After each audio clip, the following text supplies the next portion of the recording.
Hello there, everybody, and welcome back to Roll with Advantage. Very excited to be here for today's session. As is tradition, it is not I that does the summary, it is Ryan. So, Ryan, whenever you're ready, take it away. Welcome back, by the way. Happy to have you back. Thanks, good to be back. All right, Act 2, Chapter 9, Acts of Humility and Hope. The session opens with Talon in his personal study, writing out a letter to Edwin, detailing how Talon met his mother and the two fell in love. He chronicles their years together, facing a beholder in her inn, falling in love, and eventually leaving the adventuring life behind and settling down when she was with child. Sometime later, Talon found a chest in their room that he had never seen before. He was able to unlock it and began to read from a thick leather-bound book. What he read shocked him, citing it as the worst day of his life when he found out the truth. He wants to write down this truth to Edwin, but cannot bring himself to do it, despite knowing that his death is coming soon. Meanwhile, Xanthi and Moreau train together, but stop when Moreau says that she saw Xanthi channel a being behind her, that of a devilish man standing beside her and enhancing her attacks. Xanthi assures Moreau that she is seeing things. The two promptly end their training session together there. The heirs, meanwhile, continue their journey down the Pilgrim's Road. They sail in for another... Torrin requests Via to join him on a watch, taking the time to apologize for his behavior and speak with the princess about her time at Arkenvale. As they speak, Torwin is able to deduce Via's complicated feelings about her mother and the recent discovery that she made, offering what assistance he can. Via also takes the opportunity to ask about what exactly happened with Xanthi's mother, with Torwin able to explain only what he saw and how he was told that Xanthi's mother seemingly changed overnight, abandoning Talon and her family seemingly at the drop of a hat. The watch ends peacefully as Kaelin and Edwin take the second one. During a game of Guess the Drawing that Samson wins by a landslide, Kaelin and Edwin discuss the recent arrival of Paylor for Edwin. Kaelin offers her support, believing that the god's return might be the purpose that Edwin is seemingly missing. She cautions him to still keep his guard up, but offers her support to him. The two remain vigilant, having another uneventful watch. The next day, the heirs arrive at the ruined chapel where the cult is preparing for their magical assault on Zephyros' tower. The battle begins, and while the heirs seemingly have the upper hand, the cult's magic users prove quite strong and knowledgeable about the heirs themselves. They try to charm Thorn, bringing the dragon to their side, calling her weaker and more cowardly than her two siblings, though Thorn is able to resist the magic. They refer to Kaelin by the true name of Veilwalkers, a name only known to a few outside the Serpent's Grove. And they say something about Edwin, though only Kaelin hears it and grows concerned by whatever is said. After some close calls, the remaining cultists are slain, their ritual fully halted. The heirs look around the chapel and find a brazier with a song inscribed upon it, along with a cellar door that leads down to a supply room. Ready to explore the room and regather some supplies, the heirs prepare to discuss their next move. Perfect. So that is right where we will pick up. At that chapel.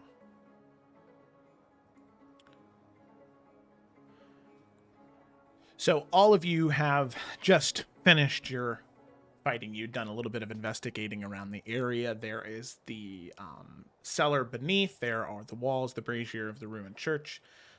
It is entirely up to you what, if any of this, you'd like to investigate, or just to get back on the path and continue heading towards Zephyros' tower. It's up to you. Were any of the cultists carrying anything? Can we, go through their pockets, perhaps? Yeah, sure. Make an investigation check as you're just going through them. I shall. Have a guidance, Kaelin. Thank you, because I suck.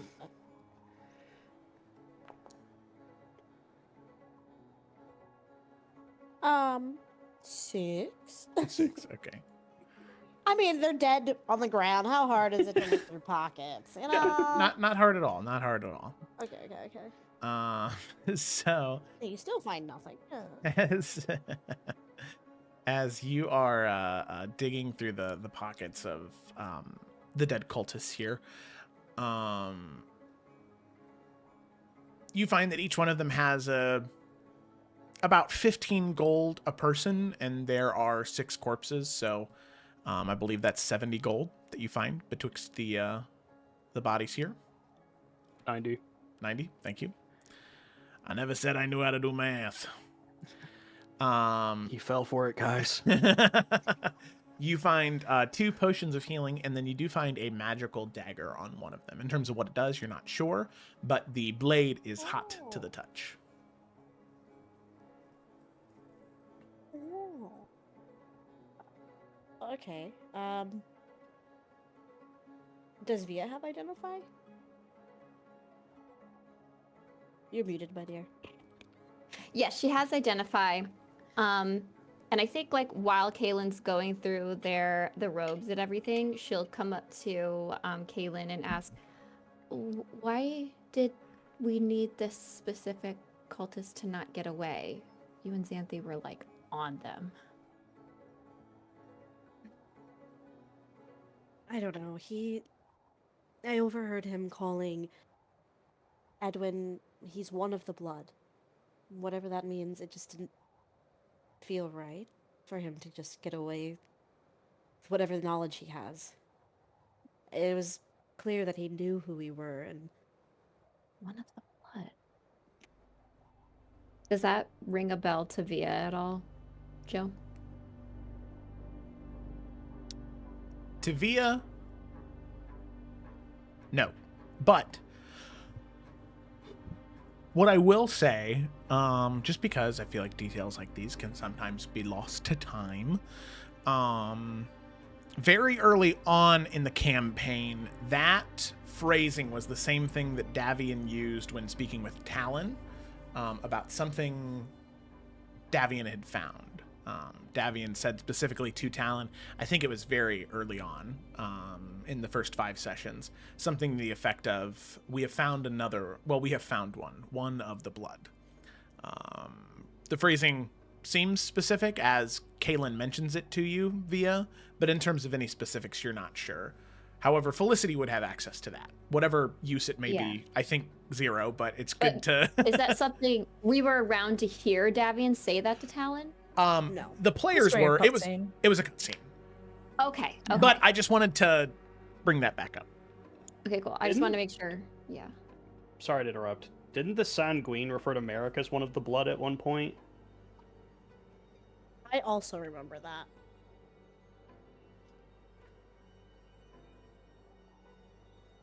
I thought it was in like that little chant they said like the first fight we had with them. I think I can't spell sanguine. I can't find it. I think specifically they said the blood of the drowned. Huh? Okay, maybe I'm okay. Oh, is Fair blood enough, then. calls to blood? Blood I calls to think it was blood. in a- Blood calls to Yeah. blood. Yeah. Okay. A lot of So blood. never mind. Blood on blood on Okay. blood on blood. There's a lot of blood references. Yeah. Okay, well, It's thicker than water. So yeah, Kaylin would say that to Via. I don't really know what it means, but it seemed important enough to not let them get away with that knowledge. Okay. Via will go over to the... Sorry, did I distract from anybody else what they were doing right now? Let me see if there was anything else that she Sally. found. I would give the dagger to Via for her to, when she gets a chance to take a look at. Identify, I shall. And no, that's about all you find with the 6, Kaylin. Sounds good. I added the 2 potions Fantastic. and the 90 gold. Hey, every little bit helps. So yeah, after that interaction, Via will go over to that cultist, the special cultist body. And originally she's also similarly doing just like a cursory check over as well, just because like, you know, that's kind of crazy that they do so much. Maybe they got some tattoos or something. I don't know. That Dragonborn, their corpse, it like turned to dust. They like decomposed as they died. Oh. They were the only one who did that? Yes. Interesting. Rough. Can I pick up their dust? You can. Hell yeah. I would like to put their dust in a vial. You can add 1 vial of Dragonborn Necromancer dust to your inventory. I don't know. And their robes and everything dissolve with them? Nope. That's one of the reasons why you're able to pick up the dust is because some of it is inside the robes. It is very windy Okay. outside right now. She's like trying to control the wind. Okay, she'll Yeah, still but- get Get it up. in your mouth. Oh, You have a small It's in my vial eyes. of D&D. oh, what? Dragonborn necromancer dust. Oh, Hell yeah, dude. Nice. Oh my gosh. Oh, I also have one on Safari. I'm gonna be a dust lady. One vial. Dude, when you throw And this so- dust in someone's eyes, it's gonna go crazy when that happens. Born dust. So nothing on the robes in particular. Like Mm-mm. it's like the robes were left behind. And Yeah, I mean, one of the things that you do notice is that the robes are different from the cultists. The cultists seem very, I don't know, ostentatious isn't the right word. The best thing that comes to mind is very showboaty. You know, like the cultists' robes and armor that they wear is very like flamboyant and very like, yes, I am part of a cult. I'm dedicating my whole life. The necromancer's robes are much more understated. They are, I mean, robes meant to be able to blend in with a crowd, not stand out and scream, I'm a bad guy. I'm a bad guy. Okay, that makes sense. I'll try the Sibs and whatever we do next. Oh, there's like the brazier and stuff. I'll just see what other people pick around with. Yeah, Okay. Merrick was gonna look at the brazier. Yeah, so Merrick, you head over and you investigate the brazier. Is there anything in particular that you're looking for? Well, you said there was like, because I wasn't there last time. I did listen to the session, but I'm sure that I missed some things just, passively listening to it. So were they like using this brazier for the ritual, or does it just happen to be in here where they were? It just happens to be in here. You can see the sort of scorch marks and like foul magic that was left behind from the domination that they tried to do on those individuals. But the brazier was untouched by all of that. In fact, it probably hasn't been lit, I mean, in a long time. This church is fairly far off the road. Okay, just leaning in, and as we've discussed, I know many, if not all, of the kids do not possess Talon's talent for magic. True. But can Merrick kind of read sheet music to at least kind of get like the beat or the rhythm of what the notes he can make out are? Yeah. As you're trying to put it together, make a performance check for me, just real quick. Nah, shit. Okay. Definitely gonna guidance it because I'll need it. All right. Well, could be worse. 12. Okay. 12. Thanks, guidance. The melody is rather simple.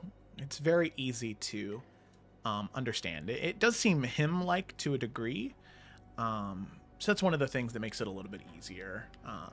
It's not the prettiest thing in the world, but you are able to decipher the music correctly as you just kind of hum it to yourself as you sort of trace your fingers over it, double checking a couple times. And the melody that you fall on is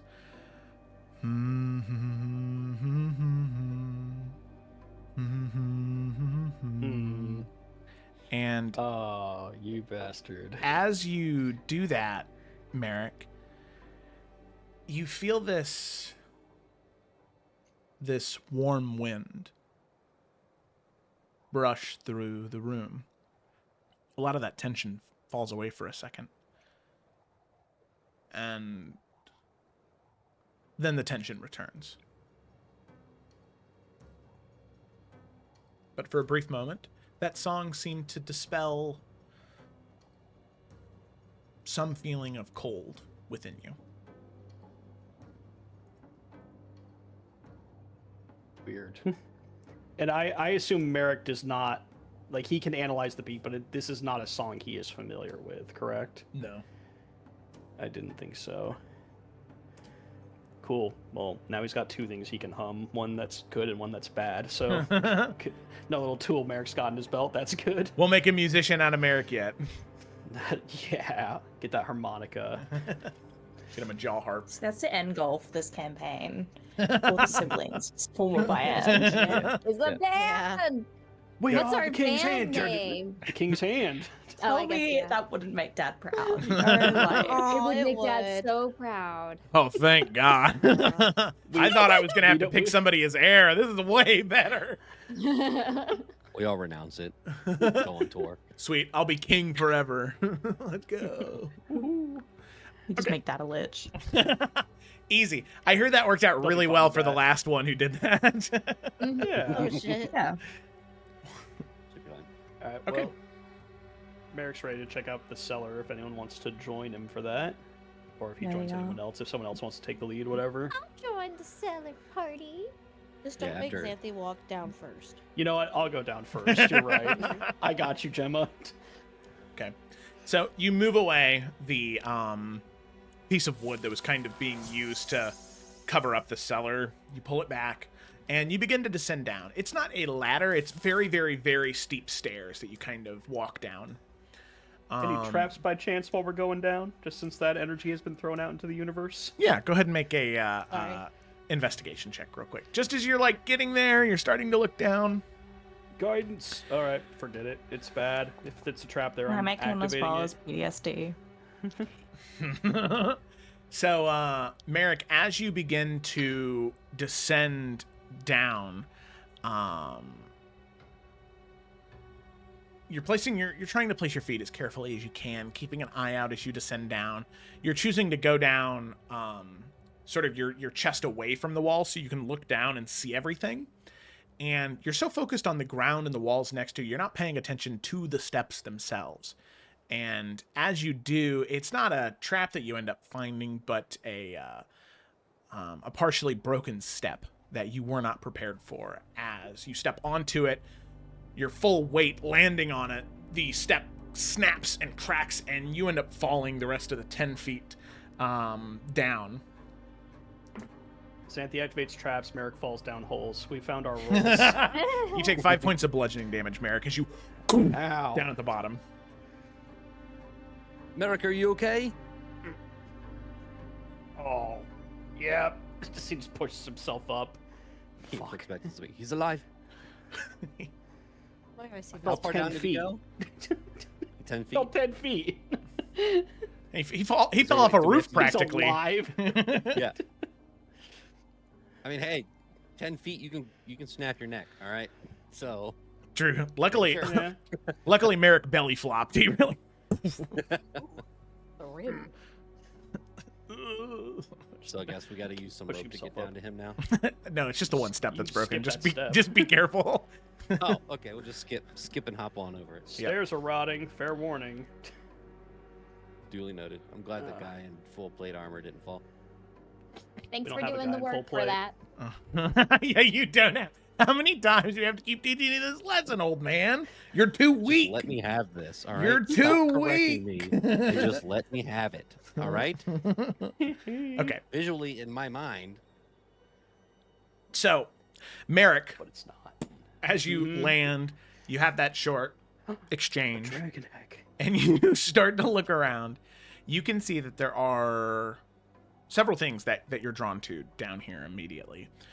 There is a small table down here. You can tell there is a map on top of it that seems to highlight, have a few different areas circled alongside the Pilgrim's Road. The main one being at the tower, which you can easily recognize geographically as Zephyros' tower. You also see on the far end of the area that you're currently at is a barred door that seems to have not been disturbed. A lot of the dust is still on it. Seems like the cultists that were here had no interest in going beyond that door, as it's still sealed.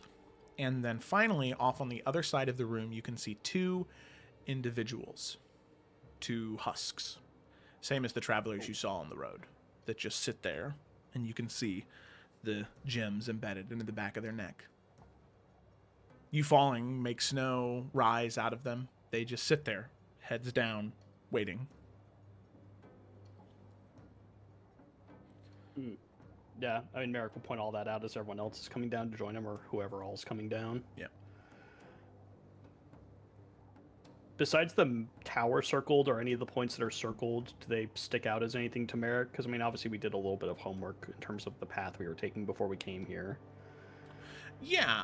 So in terms of anything that is circled in particular, there is on the edge of the town that you know has been ransacked by the cult, on the northeast edge of the town, there is a area in particular there that's been circled. Based off where you are, you can tell there was a circle around the refugee camp, and a circle here where the church is, and the other circle is closer to the edge of the map in Colleen. Interesting. But no writing or anything, they're just circled, like there's no indication of what they could be, Correct. it's just points of interest. Yeah. Okay. Well, Merrick's just going to roll up the map and take it, just to hold on to it. Okay.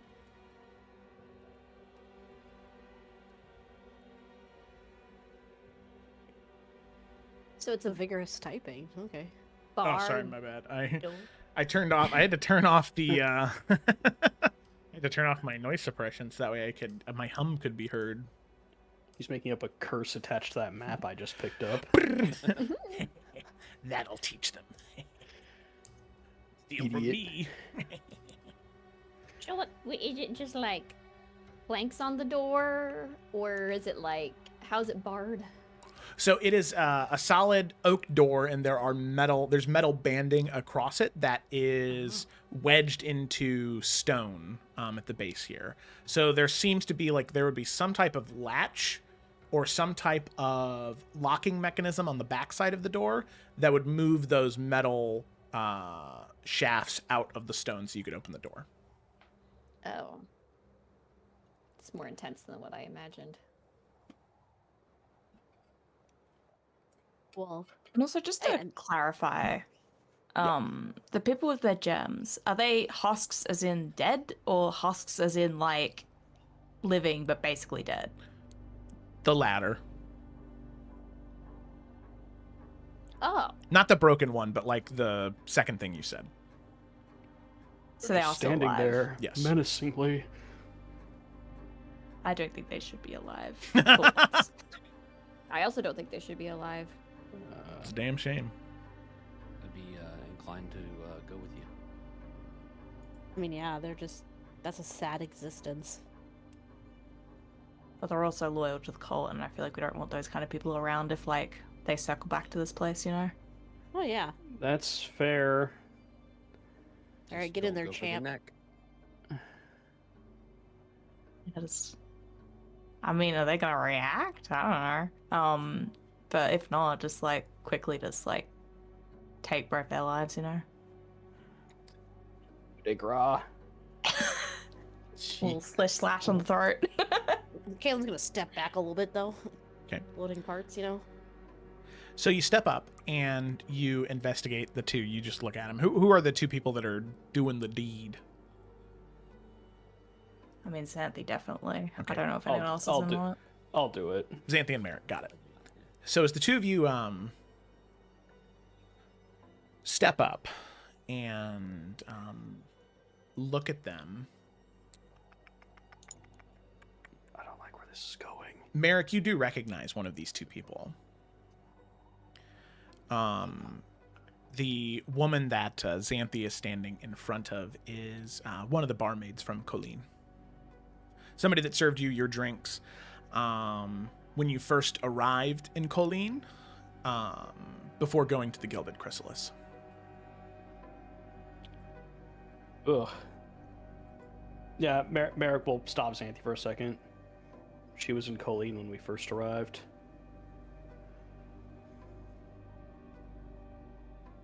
I don't recognize this one, pointing to the one that he's standing in front of.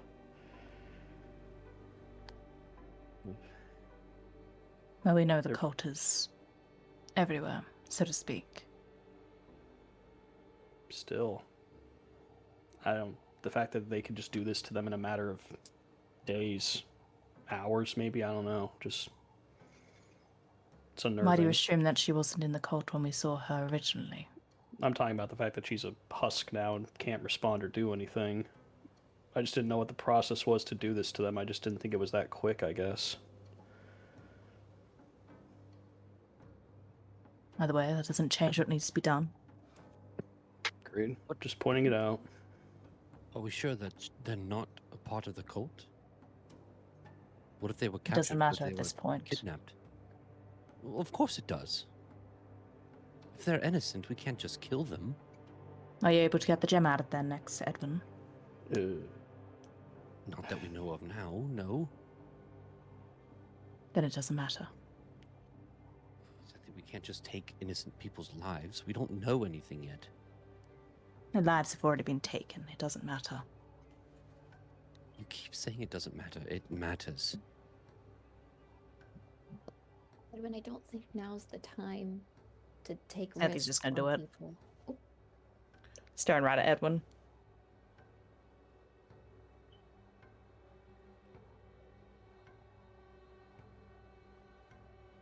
Yeah, Merrick follows suit. Okay. All right. Sounds good. Kaylin is gonna put her hand on Edwin's shoulder and she's just gonna say, "You have to think of it this way. If anyone else comes back here, they might just try to start this ritual all over again. These people they were made to be a part of this, and if we don't take care of it, this is a mercy for them, Edwin."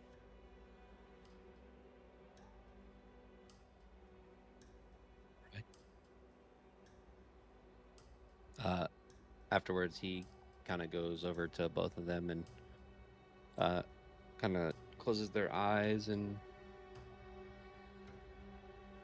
just lightly whispers to himself, "Please see that they're taken care of."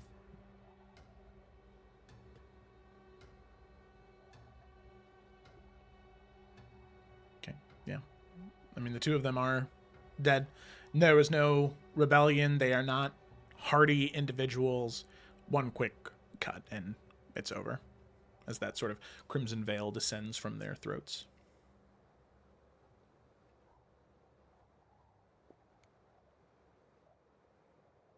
Eric's going to move over to the door and see if he can find any sort of a workaround.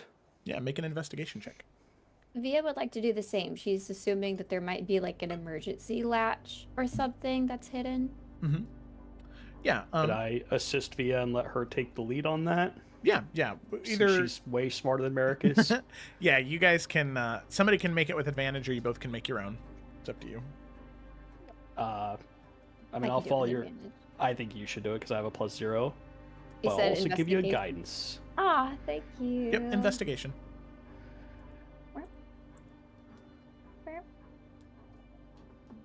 That was the second one, and a guidance.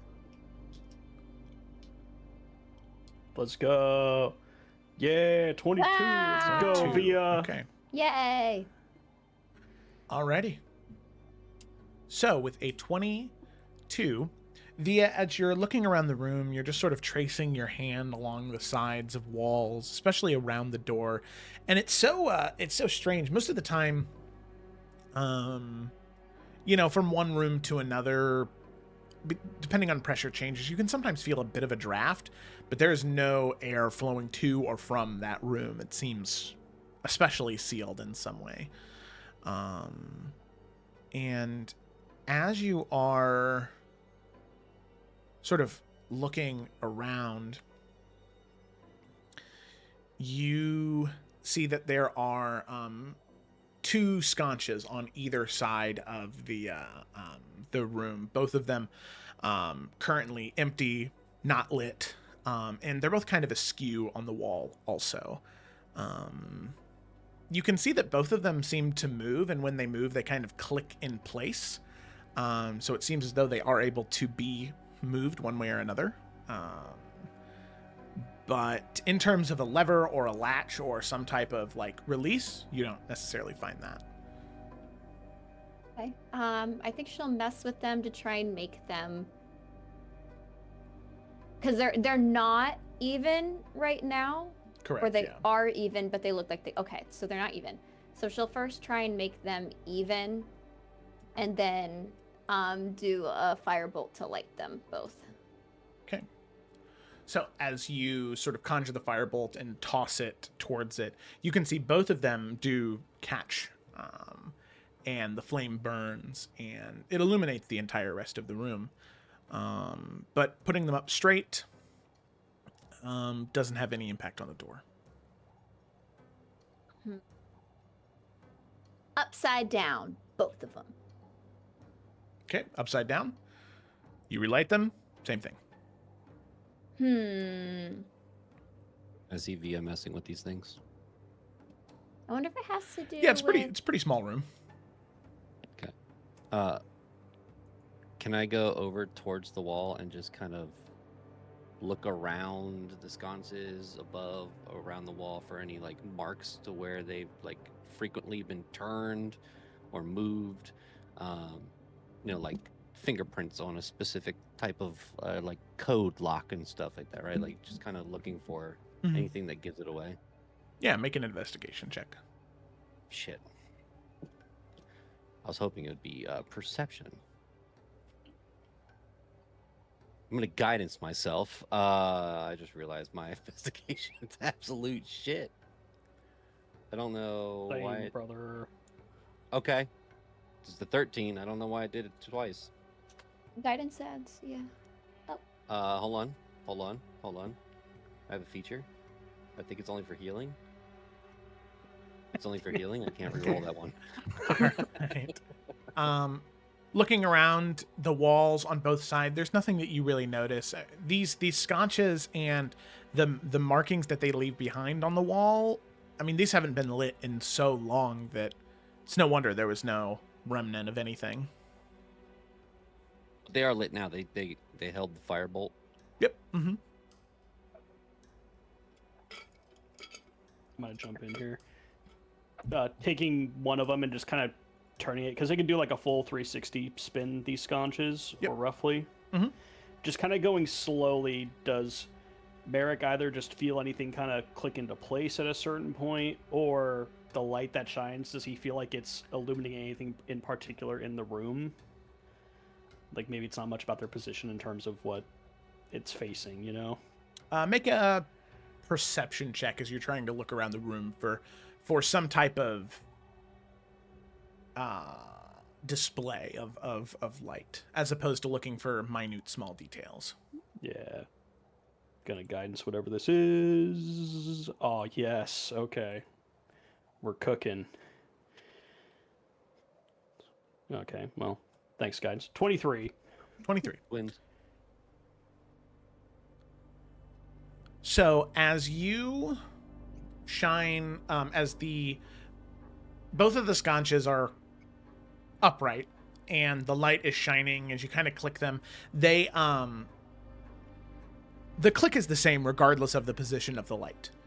Click, click, click, click, click. It's the same all the way around. But as you have them, one, I suppose right now they're both facing downward. That was the last adjustment that Via made. But as they're both downward, pointing at the floor, you can see that the way that the sconces are currently shaped, like the metal casing for the sconce itself, seems to cast some type of specific shadow. But upside down, it doesn't really make a whole lot of sense. But you can tell that it's not just random. It is specific in some way, shape, or form. Literally. They're just going to keep turning it. Yeah. He's going to keep turning it and watching the shadow until he can get something out of it. He wants to follow this thread through. Yeah. So you click the one, and it seems as though the thing that leads you to the best conclusion is when the sconce is straight up, pointed at the ceiling. You can see that the way that the ceiling of this room is built, it seems to have that light kind of sit in it, or the shadows sit in it a little bit better, to create a bit more of a clear shape on the one, at least, but you're still not entirely sure. Via, put yours straight up, please. Yeah. And he's going to keep watching the ceiling to see if maybe the shadows together put something together that's more of a clue. Yeah. And as you do that, you can see that there is a shape that forms on the ceiling. As that light kind of sits into certain parts of the ceiling, the shape that it creates is that of a person. You see what, I mean, it's hard because it is a shadow that's being cast and sort of light being cast on a ceiling. But with the way that the ceiling is shaped, it looks like a person with a long cloak that sort of drapes off their shoulders, caught in the wind. And it looks like they're wearing some type of hat.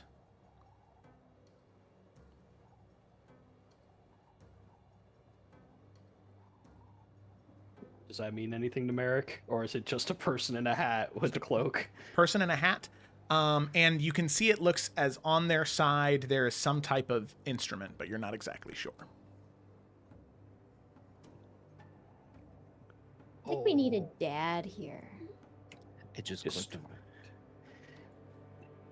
I mean, it's since Merrick has no idea who this is. Taking a complete shot in the dark, he's gonna whistle the same tune that he found in the brazier upstairs. And Merrick, as you do that, wait, let me,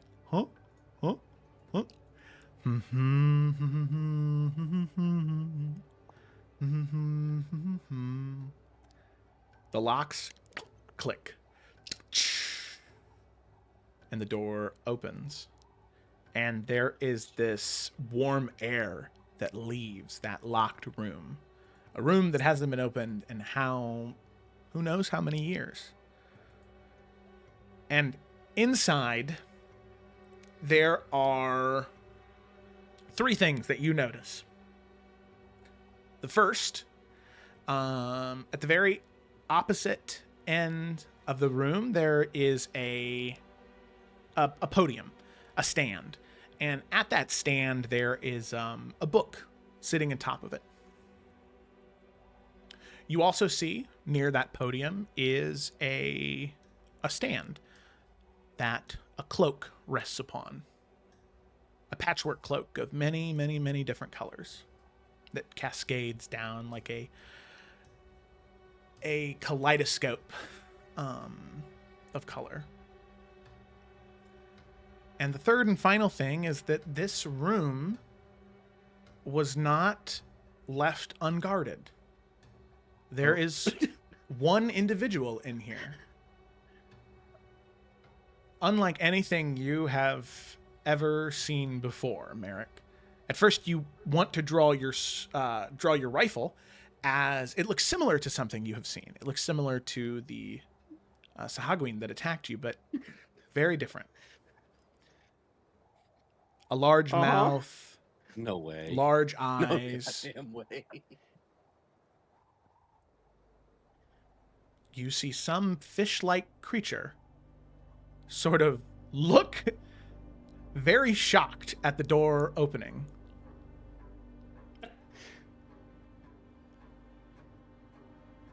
Oh!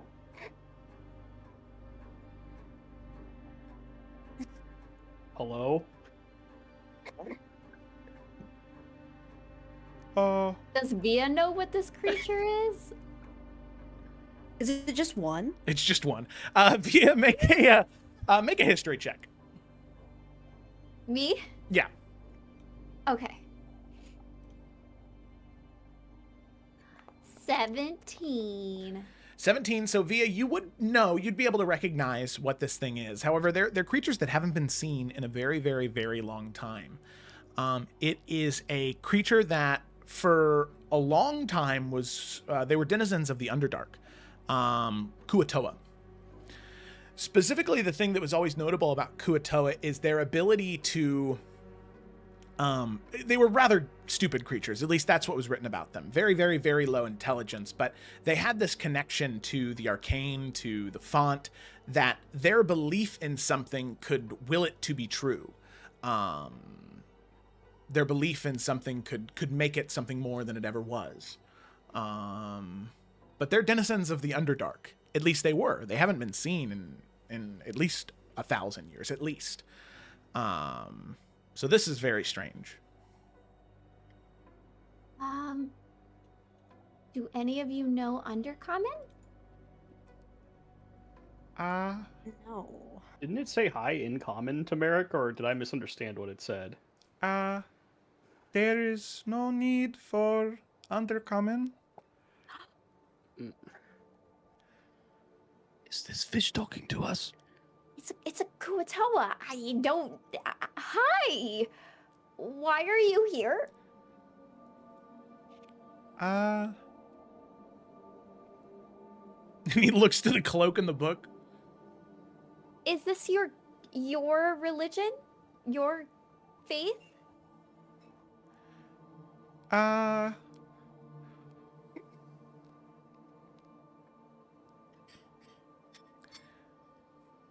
Do you worship a sun god? You do not need to speak slow. I understand. Oh, okay. Guys, help me Racist. out here. What's your name? Care. Well, Care? Care. We're not here to hurt you. I want to make that very well known right now. Well, you knew the song, so that, yeah, that's good to hear. How long have you been here? A few days, maybe? Oh, How did you Looking- get in here? The door didn't look like it was open for a long time.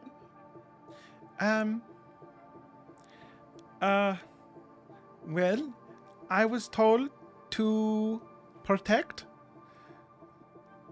the cloak and the book, and so I did. and Who told you to do that?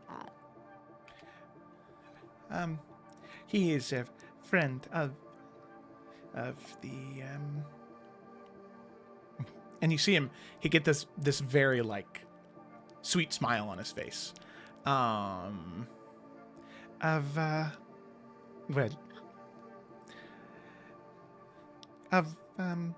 the mother. Very good friend of hers. He told me to watch over it. and this individual told you this a couple days ago? That's what it felt like. Oh, okay. And Look- what is the significance of this to you? This? To me, this is just a cloak and a book of poetry. It doesn't mean very much to me in and of itself, but it belonged to the mother. So, I keep it safe.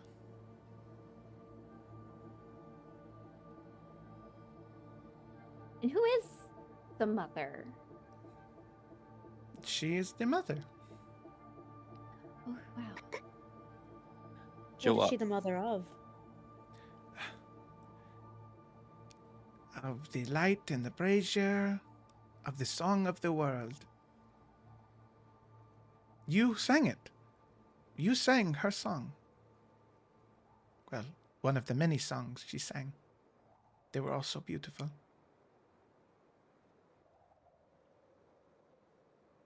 Joe, looking around the room, is there any iconography or like anything in here? It's just all flat stone, and then there's this stuff in here. There's a desk off to the side, and there's a small bed. Seems as though where Kara has been staying. Nothing on the ceiling. Mm-mm.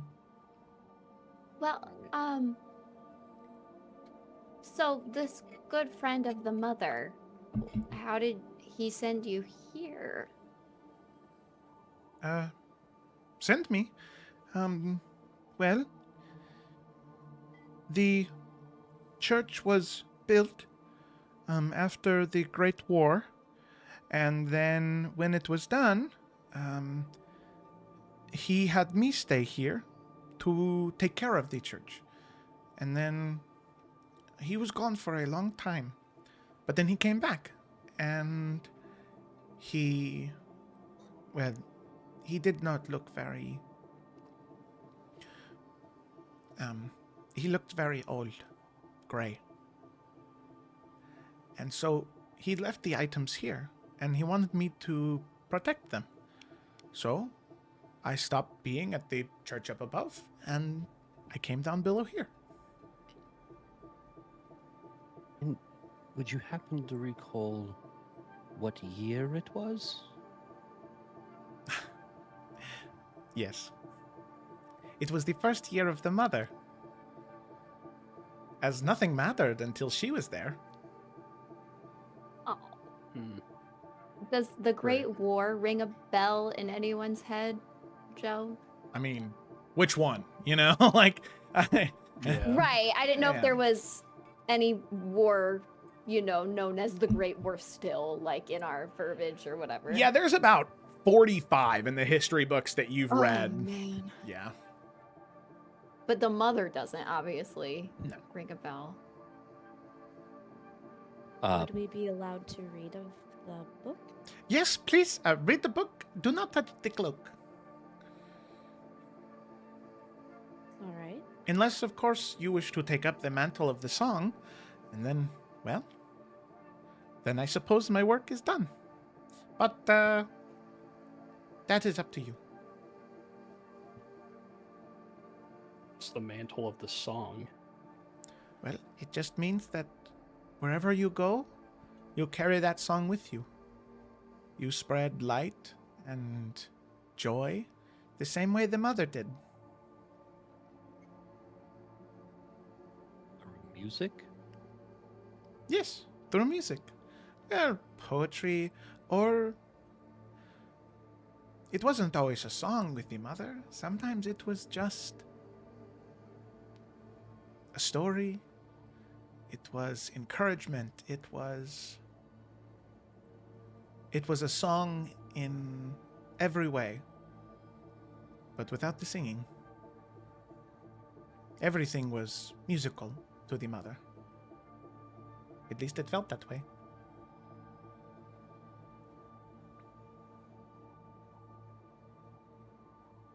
Via will go over to the book with Kaylin. Check timestamps. When were these poems written? Timestamps. Oh, yeah. Actually, that'd be interesting if Caracilla put any... Also, is it like Caracilla's diary? As you open it up Like, and begin to read through it. Gemma, what did you leave for us? I didn't do Sneaky anything. What the girl. fuck? This book is a collection of songs and poetry and homilies and stories, all collected by one man. The artist who signed his name at the very end, his name is Alton. And as you're flipping through it and reading through some of the passages and reading through some of the poetry, there are some really, really, really, really lovely things here. I mean, imagine if, the only thing you had ever heard of by William Shakespeare was like Romeo and Juliet. And then you find a book that has all of these wonderful, wonderful, wonderful sonnets in it that nobody had ever heard of. And you recognize that iambic pentameter, right? You recognize that structure to it. And you realize that each one of these passages is given credit to a different artist. In fact, you find so many poems and sonnets and passages in here that were apparently originally written by William Bosserman, who there are not very many surviving plays of in the current day and age. You flip through it some more, and at the very end, there is a small note that says, for all the songs and stories and poems you never got to hear. Hopefully, as I sing them now, you hear them. My love. Signed, Alton. Oh my god, I need a second. I'm gonna cry.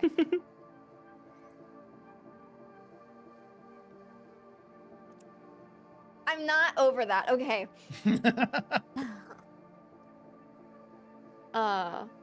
Viola, like. Oh, what? I was gonna say I can have Merrick look at the cloak if you need a minute to recover.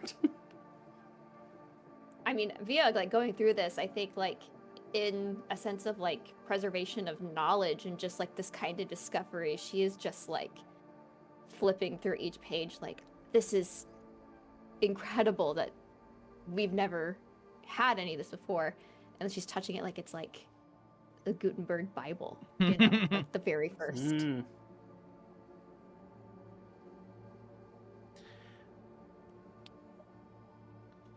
So, Merrick, you investigate the cloak.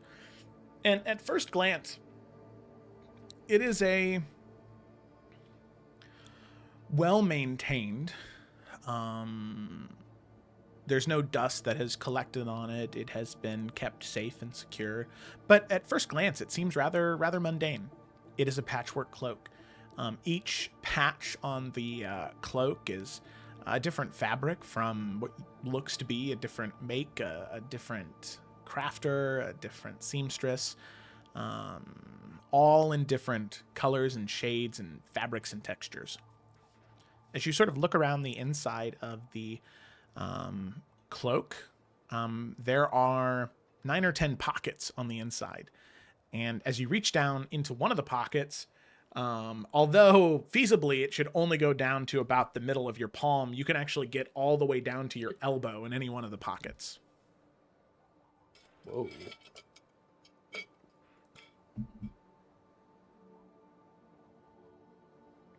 Wow. Yeah, Merrick just finds that interesting. Mm-hmm. So he kind of shows it off to everyone else, pulls his arm back out.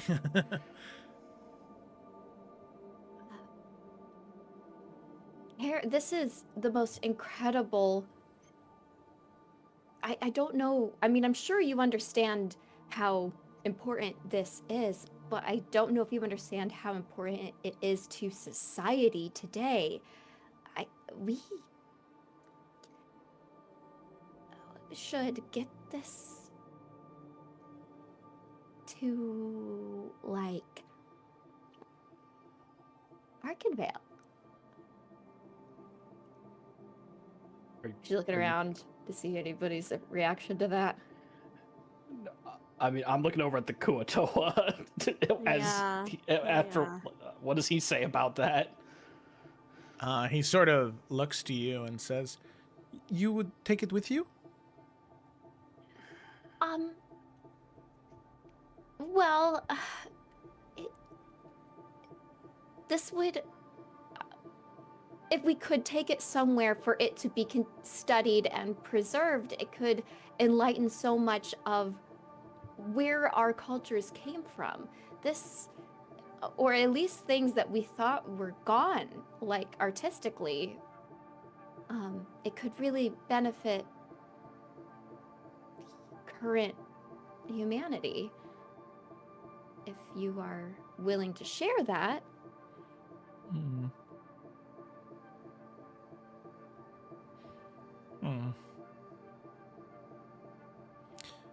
I think that would be what the mother would want. To share the songs with people who have not heard them.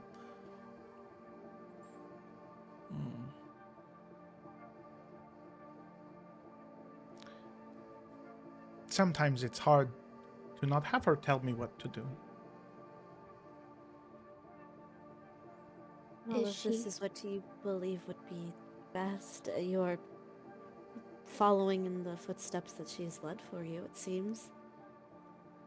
This is what you say she would want. It'd be well taken care of, and like my sister says, You protected something that is so incredibly important to all of the world, it seems. You'd be doing a great thing. I'm sure she'd be very proud of you. Would you want to come see what this book can do? I mean, I see no reason why you can't have to separate yourself from it. We've got a bumpy road ahead of us, but we can keep you as safe as possible as well as the book.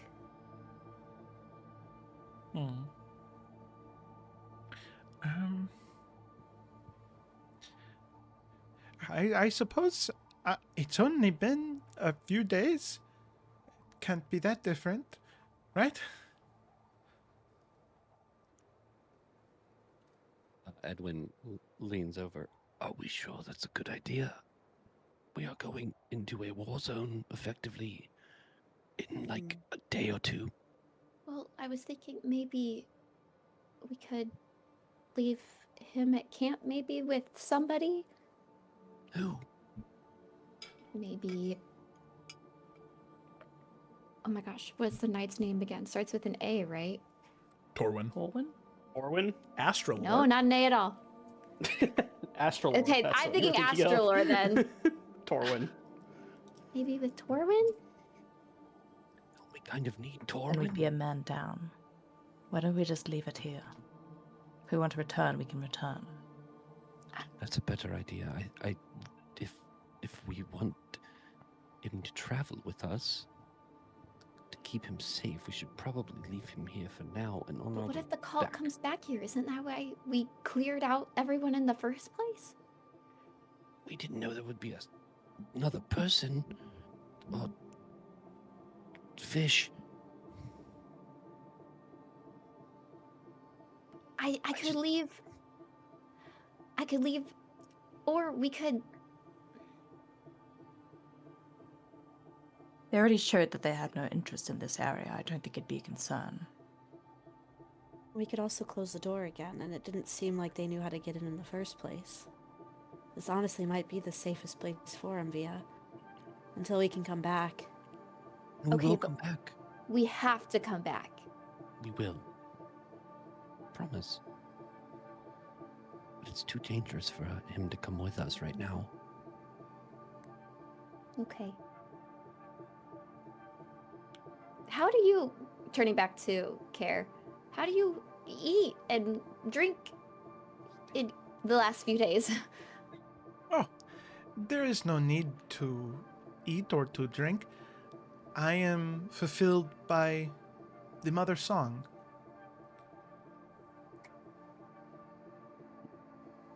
My fucking heart cannot handle this, guys. Dude's This is kidney Kayla is speaking. like Jesus in Christ. failure. Ugh. He's in immense pain right now because he's been starving for eons. But he has faith. That's the whole thing the Kuator are Yeah, about. I know. He doesn't I need know it. he has faith He's because just a little guy. He's just a little But- guy. Bear's gonna cast Detect Magic while he's standing in this room. That's so funny. Okay. You guys detect magic, I think Merrick. that's a very reasonable thing to do. You are flashbanged. Your head throbs as emanating from this one creature. There is more magic than you have ever seen in one place with that spell. It is blinding to look at him. Oh, Merrick, are you Oh. okay? Oh, oh my gosh. I'm What sorry. are- What happened? If you would have told me Oh. before you did it, I would have let you know. Oh. What are you? I care. I mean, I know you just described it, but I mean, like, he just like is like a being of magic. Like, is that what Merrick's kind of getting? Yeah, Or is, it's- like he just. Super strange, yeah. Just pure magic. Can I? I bet can he's like, detect level 20. Like, he's been around for eons. I think he's fine. This guy's level He's 40, so dude. full of, This like, guy the is word of gone. Yeah. Carasilla that he is, He like, could just- throw yeah. a net, you know? This is actually what happened was Carasilla got turned into a Kuatoa. This is her. Maybe. Oh my Joe's god. dead. I forgot about the Level 20 fucking paladin nets, Carasilla. dude. Uh, I was really proud of that one. Holy shit. Sorry. more. It's fine. It's. Desmer kind of fixes his head, just like, ow. It's more magic than I've ever sensed on anything, Well, even that's what, Dragon's Bane or anything else. that's what a lot of days of faith will do. I am the most What the devout hell are you follower. talking about? Oh, that's what I'm assuming. I Don't think drop that like that's common knowledge. Galen's just putting fucking puzzle pieces together, brother. Merrick has his mind blown right now. He's like, what the fuck is this thing? And he has a Here- dragon. Did the mother know anything about this someone called Paylor?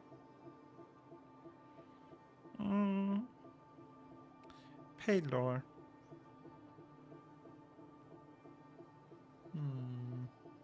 Or even Oh! was Paylor? I know. Oh, Yes. One of the mother's companions. He was a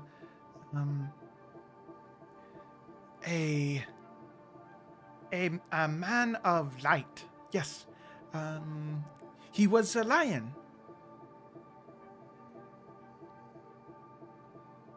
like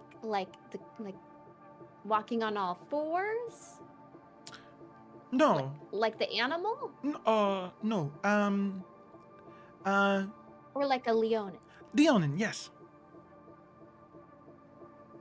Halo did not look like a Leonin. No, friend of the mother who, loved Paylor. Worshipped him. Oh. Oh, so Paylor adjacent. Okay. So maybe this is a group of like demigods that had connections to the old gods. Well, according to Merrick, this is a god standing in front of us.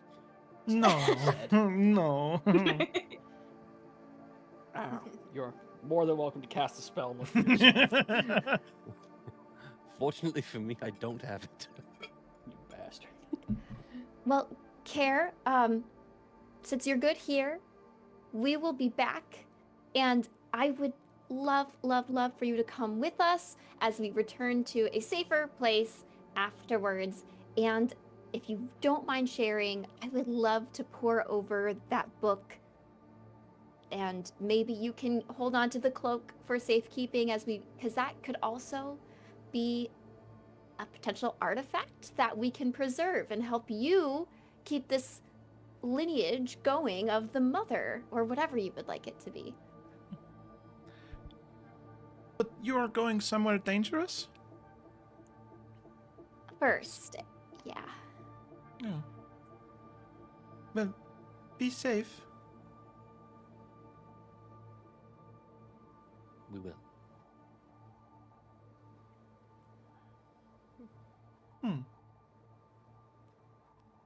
Yes. You will be safe. Ooh. What was the confidence? Or... Do we feel a tingling sensation? A godly Our boon, st- perhaps? our Did the stats mother increase. just speak? We hear a hurdy-gurdy.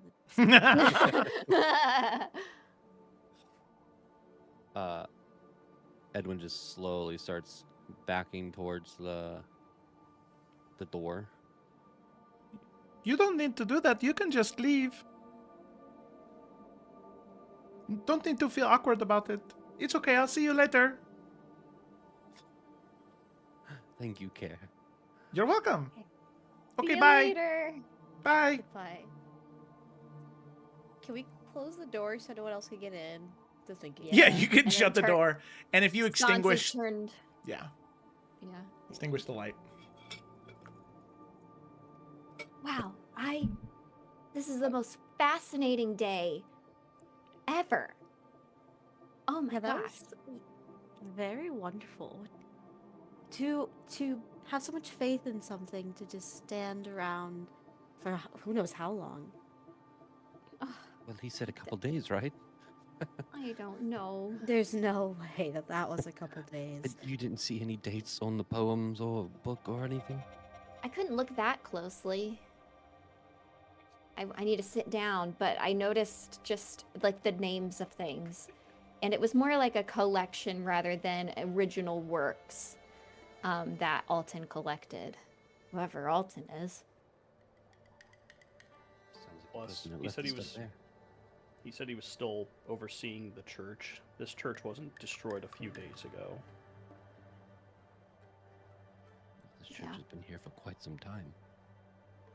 And as all of you guys are having this conversation and eventually get up to the top, you can see that the brazier has been relit. There is a spectacular, small, but spectacular golden flame that currently sits within the brazier.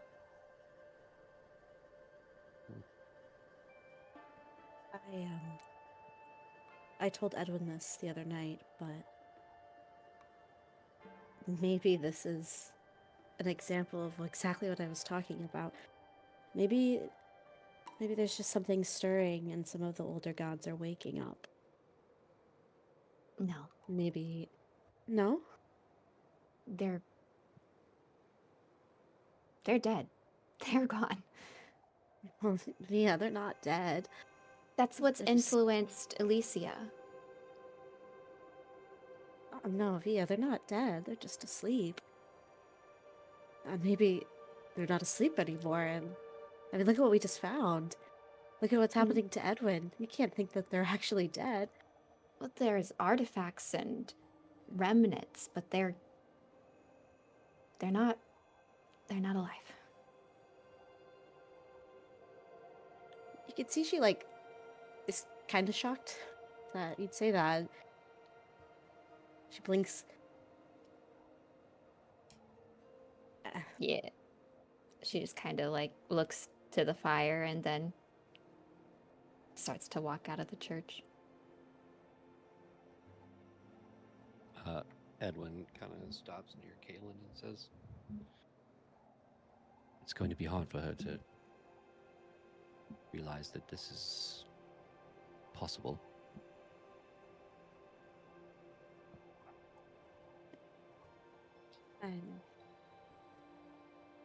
I guess I just don't understand.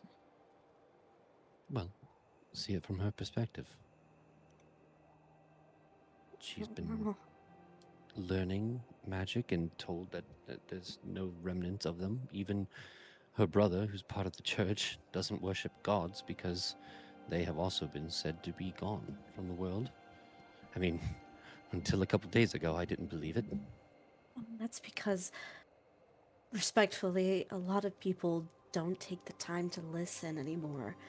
And I don't mean just what we're doing right now. I mean really listening to the ground that we walk on and the wind. And I mean, look at what's happening. They're dragons. There are cultists trying to bring back older dragons. If we all really believe that there isn't the works of older gods, then I think we're all just... There's none more blind than he who will not see. I'm sure that over time, they will start to see that. It will take time. But I know for a lot of people, believing in something that you cannot physically see or touch is near impossible.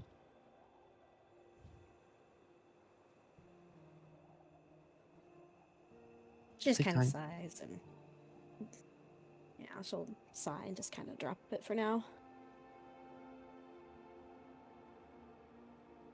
Things are starting to get weird. Okay. So with that, all of you leave the church behind. and continue on the road to Vassance and eventually the tower? Yes, and on the road, I'd like to identify that dagger. Yes, perfect. So as you cast Identify on the dagger, as you are moving along, this is something that I'll add to D&D Beyond, but it is a Dagger of the Devoted. So it is a +1 dagger that deals 1d4 fire damage, and whenever you drop something to 0 hit points, you take 1 point of fire damage. Mm. Who would be interested in that? All right, Mary. Hello. She's gonna crawl up through the cart and then hand it to you. I think you might like this. Give it a try. I don't know if it requires attuning, but meh. Joe didn't say it did. No, it does not. Who? Who? Huh? Don't worry about it. The oldest god. Hey. And you said it's not in there right now, so don't look for it. It's not there right now, yeah. Okay. Another time then. Just real quick, if it's a dagger of the devoted, does it need to have someone that, like, has a devotion? No offense, Marek. Man, fuck you.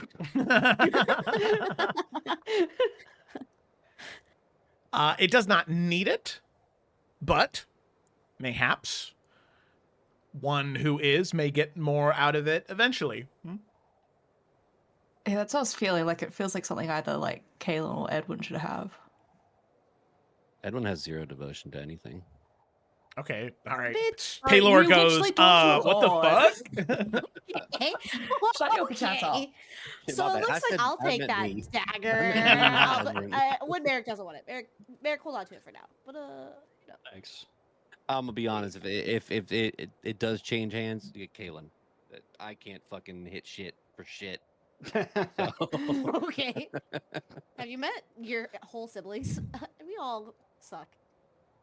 Oh well, no, Beep-ba-doop. no. I think Except for Via. Via hits things. Everyone else. Via Via's killed a kills lot of things. people. Yeah. yeah. Then there's Via's us. a You make monster. sure they don't kill.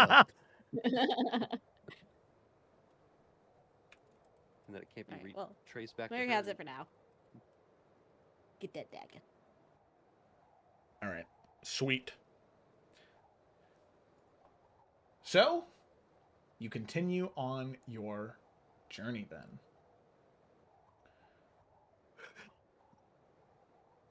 So as you are traveling on this final stretch, you'll have one more day journey south, and then on that last day is when you'll arrive at the village and then the tower shortly afterwards.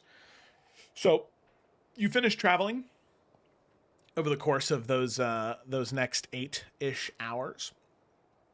You set up your camp. This area is now starting to get a lot more rocky, a lot more hilly. You can tell that you're getting closer and closer to the cliffs of Soleil that actually border the Ember Valley, the same place where all of you guys washed ashore, actually. So you're pretty close to that spot right now. And you set up your camp. You find a nice alcove sort of broken away. There's a nice shape to the earth that lets you kind of nestle inside a cluster of rock for some warmth, saving yourself from the wind. So you set up your camp, you cook some dinner, you eat it, and you prepare for bed and for watches. Was there anything anybody wanted to do this eve, or any particular conversations people wanted to have on watch before heading to the tower? Not a role play thing, but like before bed, Merrick would just ask for some training time with Torwin, just knowing that he is a superior fighter. Yeah. You know, Merrick needs to know how much further he has to go, you know, to even get close. So he's expecting to get his ass beat, but he's going to put up as much of a fight as he can. Yeah. Yeah, Torwin is definitely Better. Man's not a teacher. He is a doer. He really has a hard time conveying the idea, but he's patient because he knows that he's not a good teacher. So there are frequent times that you drill the same thing 9 or 10 times. Each one you end up getting knocked on your ass. And he's like, that's not exactly right. Let's do it again. And eventually you do get it. And he does praise you when you get something right. It's a painful experience, but you learn a lot. He's that guy who's like, swing more from the left, like Merrick does it. No, the left. Yeah, that's what I did. No, the left. Yeah, I heard you. The left. Mm-hmm. I know. Okay. But that was all I had. Nothing big. I mean, also had a training thing as well. I imagine like Xanthe would still be like training with Morrow again. And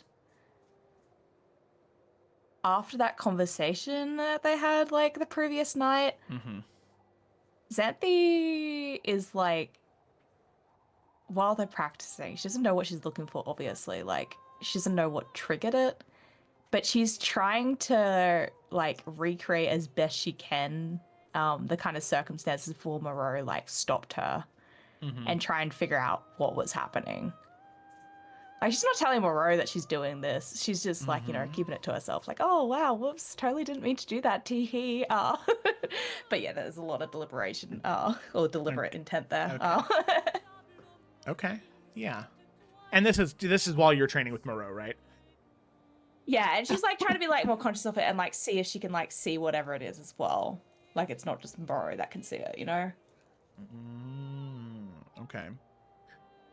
So you are doing the same drills, you're doing some of the same back and forth, sort of channeling that magic, and you feel in a very similar moment that you had before, right? Where you were kind of on the edge, you know, you were maybe going to win, maybe not, but it was close and you needed that extra push, that extra oomph.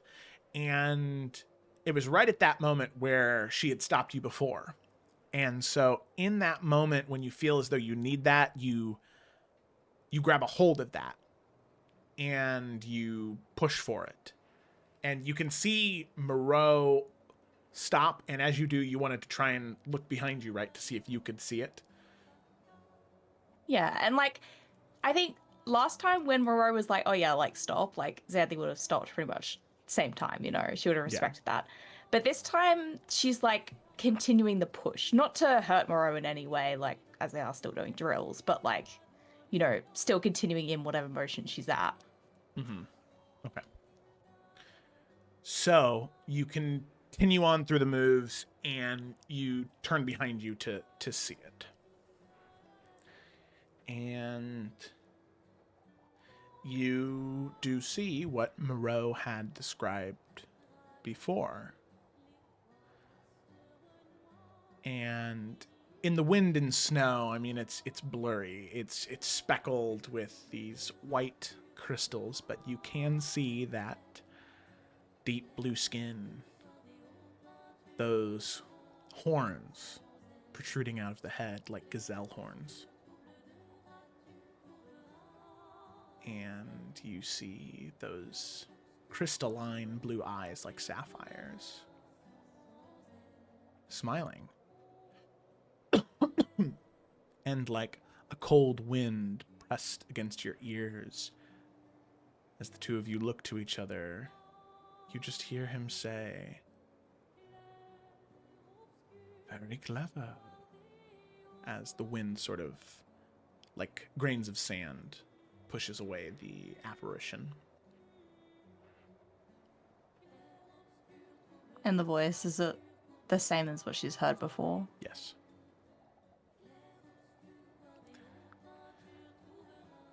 So, you were trying to recreate that on purpose, I take it? I don't understand what you mean. Princess, if I may say something, speak freely.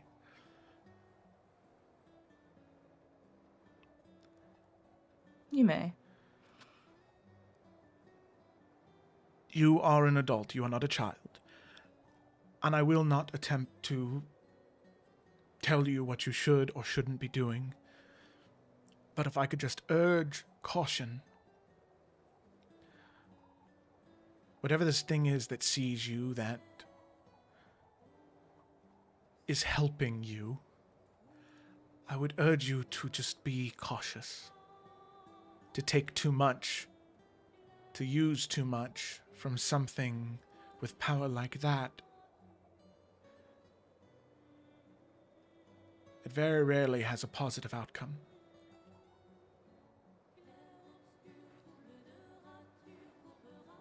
And I think she could tell, like, as she's saying this, Xanthi's, like, not really listening to her. Yeah. Like, at least not heeding it. But then when she finishes, she'll just say, your concerns are heard. But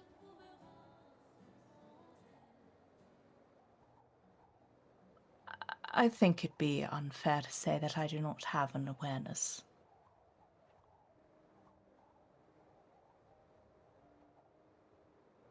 Very well. As long as you understand what you're getting yourself into. Are you wishing to finish our training here, or shall we continue then? We should continue. Good. Go back to the drills.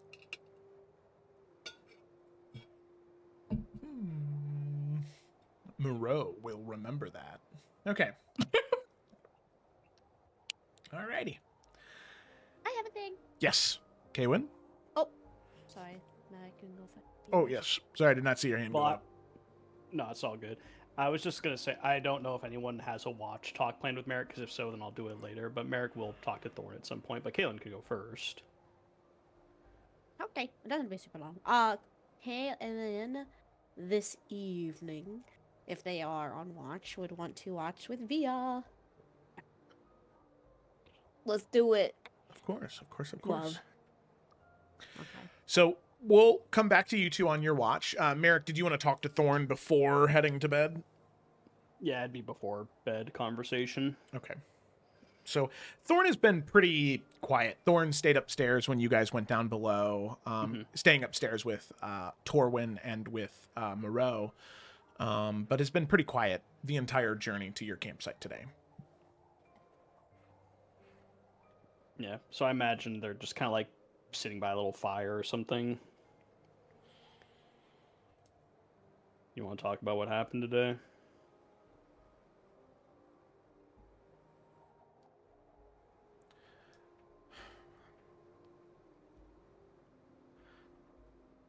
I feel like I should, but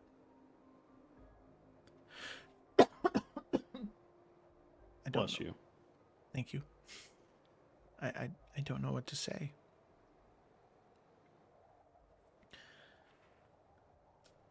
I didn't, and maybe it's just because I'm naive.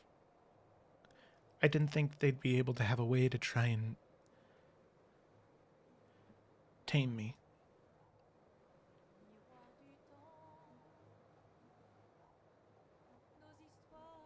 Well, you beat back against them. You didn't let them.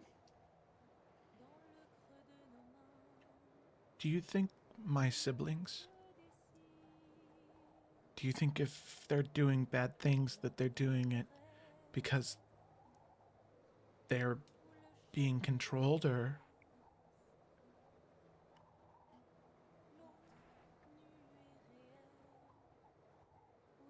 Or because they want to. because they want to?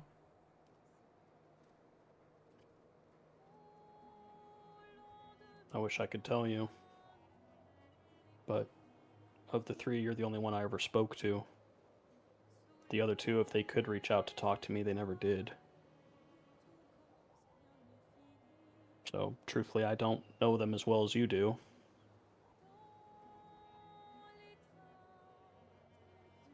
Yeah.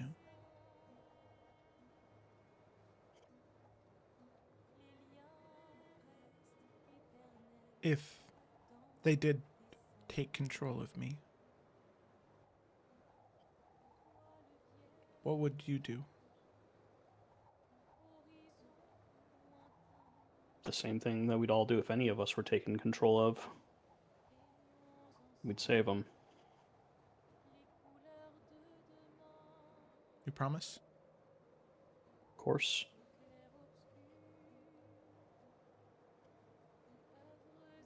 I know some of them don't like me. And I understand why. I'm naive, but I'm not that naive.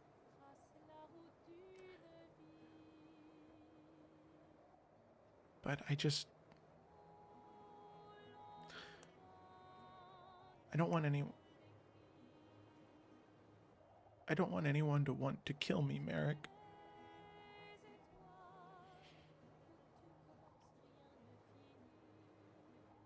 If that happens, I want to be saved.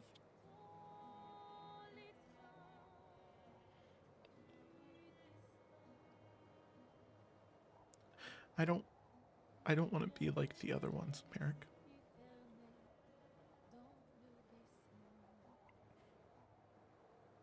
Eric will reach out and rest a hand on her back. I told you it'd be scary out here. We taught you how to fight Thorn, but you're the only one who can teach yourself why to fight.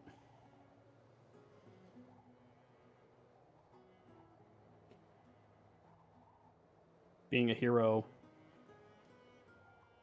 you're putting yourself at risk.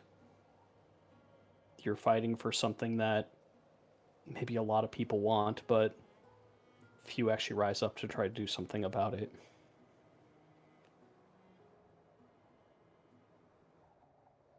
You and me, we're fighting for a new future.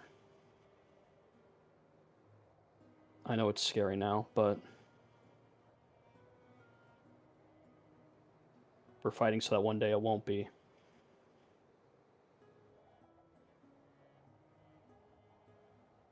I know that doesn't help a lot in certain moments, but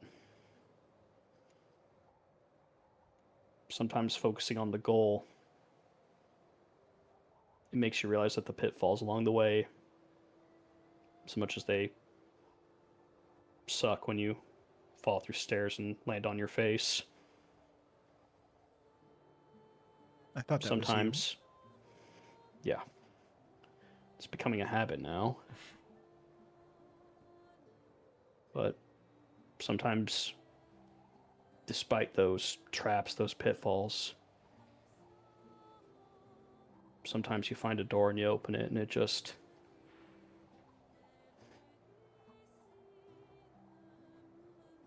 what you find at the end can be incredible.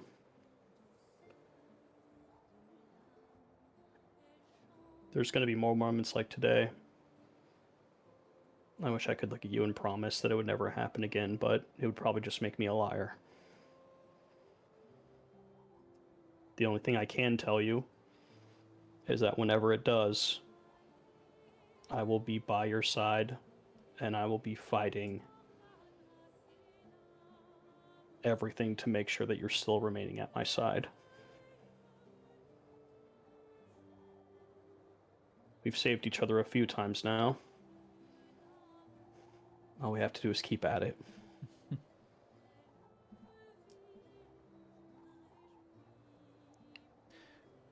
And I can do that. Keep trying. I know you can. If I didn't think you could do this, Thorn, I wouldn't have let you come out here with me.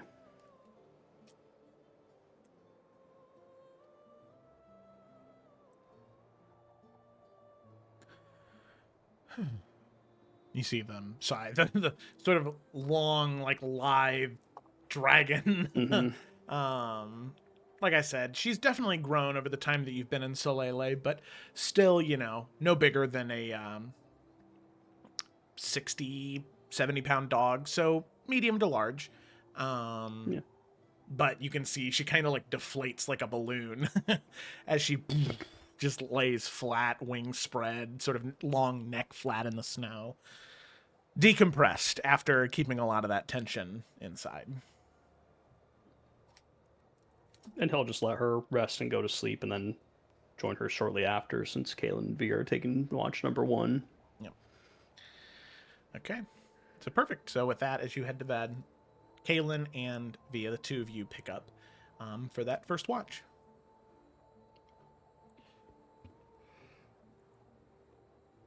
Hello. Okay.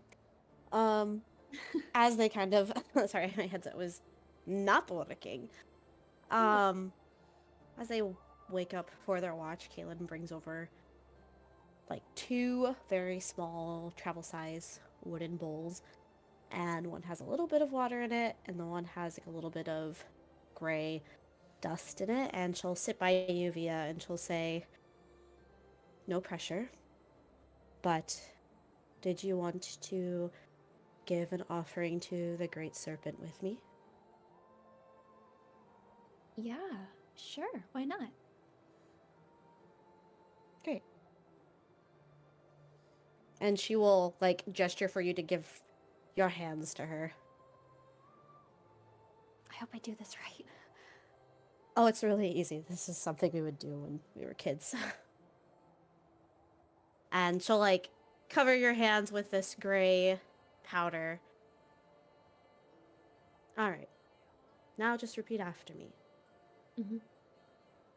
I shed my skin of today's sorrow I shed my skin of today's sorrow as I welcome my growth for tomorrow. as I welcome my growth for tomorrow. And she'll dip your hands into the water bowl and wash them for you. See? Easy. Children's games almost. That was really pleasant and cleansing. And my hands feel softer. Well, that's all it's supposed to be. You're just ridding yourself of what is wearing you down today so you can carry a different burden tomorrow.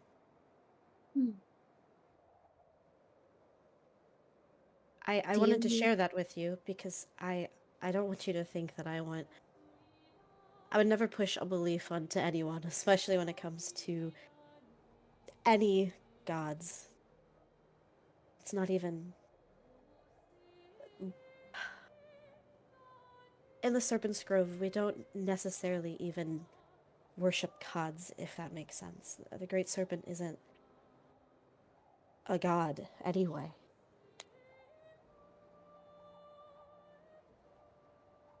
It's older than that. It's just a spirit, I guess, is the best way to explain it. But it is a spirit that knows things, and it knows the gods. And it's just hard when there's just so much happening in the world to just, I don't know, I guess ignore it. And I want you to know that I am here for you in any way that I can be. Thank you. And I'm sorry if I came across too strongly. What I meant to say is not that I don't believe in that there can be gods, but of everything that I've ever known and been taught, these old gods, I mean, there's remnants of them, but they're not in the pantheon or whatever anymore. Like, whatever does have sway in this world of whatever new gods, and I don't know, maybe Edwin understands it a little better, but whatever originally shaped, eons and eons ago, they're gone. That's what I was trying to say. Not like in a I don't believe anything's possible kind of thing. But they are gone. And actually those old gods' influence is in Elysia. I don't fully understand why. I don't know what land Elysia was before. And I've never been able to experience it, but that's why this Oracle person is there. She was there to go take revenge on whatever old god that doesn't exist anymore. And now her wrath took over Elysia. So don't know. I guess I think maybe that's why I responded so strongly. And I'm sorry. You don't have to apologize. Does the thought of those gods, or whatever god wronged the oracle being there, does that scare you? The gods themselves? I don't think so. I honestly don't even see them as relevant anymore. Because, like, even like whatever we just was in, whatever the mother is, and whoever this Palor might be,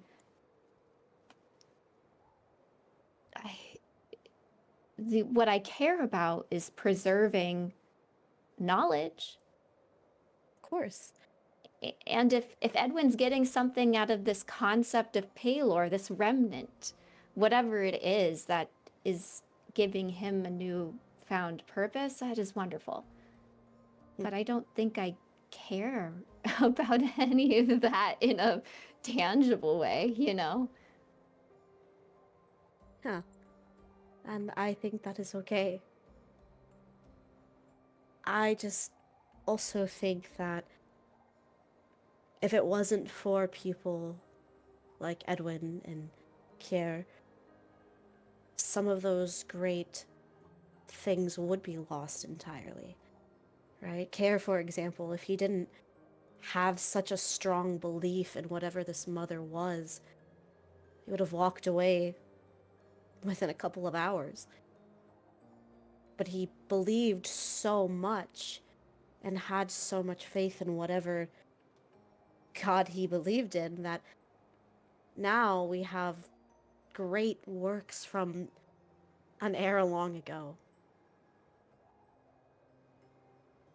If somebody like Kerr could believe in something so strongly and bring about and produce such goodness, such a great piece of history, of art, of a better piece of the world, maybe whatever Edwin has found, he could produce something similar. The works themselves are great, but it takes people and belief to produce that. Do you think whatever Edwin is talking to is not Palor? Not necessarily. I just don't. It's hard.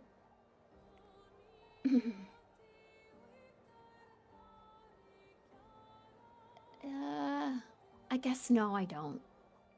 I don't. I don't know what it is. Maybe, like I said, I think it could be a essence or a fragment. I don't believe that a god so far gone, and again, from everything I know, just doesn't exist. I don't know what's speaking to him. I think it might be a piece of Palor, but I don't. No, I don't.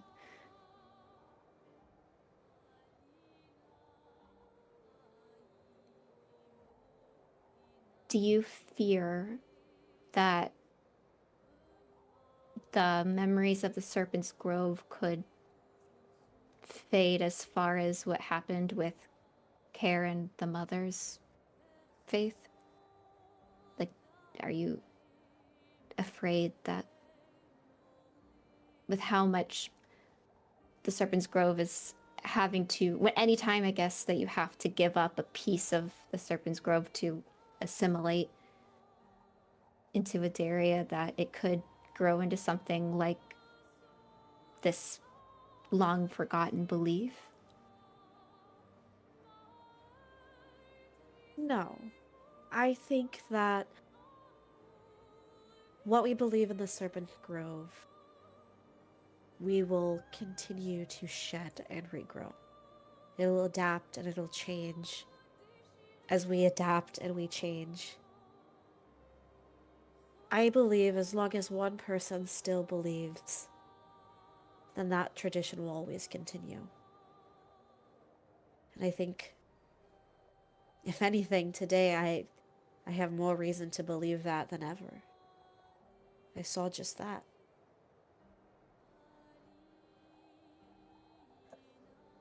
And I think it's okay if you see nothing, Via. I think it's okay if you don't believe that it's Palor. I believe in the serpent and, like I said, any current gods, but just I can't logistically wrap my head around one god for eons that made it out alive and didn't get. I mean, I guess in my mind, the gods are like your great serpent and your faith, where it's shedding and it's reforming. Palor's been shed in the way I understand it. It's gone. That was a version of godhood or whatever pantheon was before, but it's not now. And that's why it's not for a lack of believing that something is reaching out to Edwin and that is very real. But if it is whatever Palor is, it's not a god anymore. Maybe it's a spirit, an essence. I don't know. I like the way that you think, Via. It's so different than what I'm used to. You think in what you can see and touch and what is tangible. And I think that's really interesting. I don't have the answers either. But I think the way that I think is a little bit more. She kind of makes a gesture. Like she's like making a circle in the cloud. But I guess that's what happens when you go to school. I mean, you've always had that innate knack that I always wanted to have, and that's why I studied magic. It didn't. The only thing that came naturally was my visions, but as far as like casting spells, I've never had it like you, where it just you can tap into something that I don't see. I don't see. What do you see? Energy, like magic in each little like blade of grass. I don't. How does it work for you? When I was very young, my mother would say, if you listen, the trees will sing. And I thought that the trees would literally grow mouths and start singing. But they don't. Funny. Not all of them. Some do, but not all of them. Sometimes I have to just turn my mind off and quiet that little voice in my head and really, really listen to the wind, to the little creatures skirting around my feet, and just really listen. And there is a song. It's a beautiful song, not unlike the one that Merrick sung today, oddly enough. And if you just listen to it, the stories that it tells and the way it makes you feel, that's where my magic comes from. But I also see the benefit of being able to study it, touch it, to feel it, to know where it's coming from. I base a lot of my life on the what ifs and trusting in the unknown and not seeing. So, Via, I understand needing to have substantial proof of something. I want you to know I hear you when you say that. And I hope that one day we can go to Alicia and we can find answers. I hope that maybe Zephyros has answers.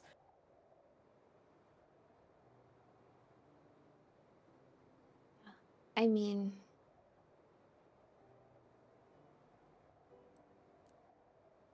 I fear that I have am on this magic that's being used isn't what we think it is, or at least what I thought it was. I thought the magical remnants of these old gods in the actual earth, similar to what you're talking about, where you can hear a song in everything around you. That's how I imagined Elysia could be or would be because of what's in the actual makeup of that earth. And now I'm thinking it's this evil, vile person that has, I don't know, has some sort of magical chain on all of their, on the whole society. And that's not magic. They're like zombies.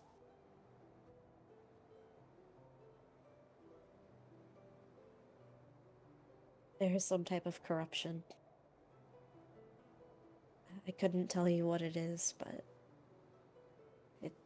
it makes me sad that I don't know. I'm sorry, Via. It's okay. I think I just thought, I remember the way you would talk about the Serpent's Grove growing up, and I don't know, I think I just wanted to be so much like you that I thought maybe Elysia could be my Serpent's Grove. Yeah, but Via, there is corrupted and darkness everywhere. There are people in the Serpent's Grove who did horrible things. They took advantage of that magic and they made it vile. There are creatures that roam those woods at the result of those people. It's not the place that makes the magic. It's the spirits that walk there, living and dead alike. Sometimes it just takes one cruel person to corrupt a whole line of people. Something bad is happening there, Via. But that doesn't mean there isn't something good to be found underneath it all.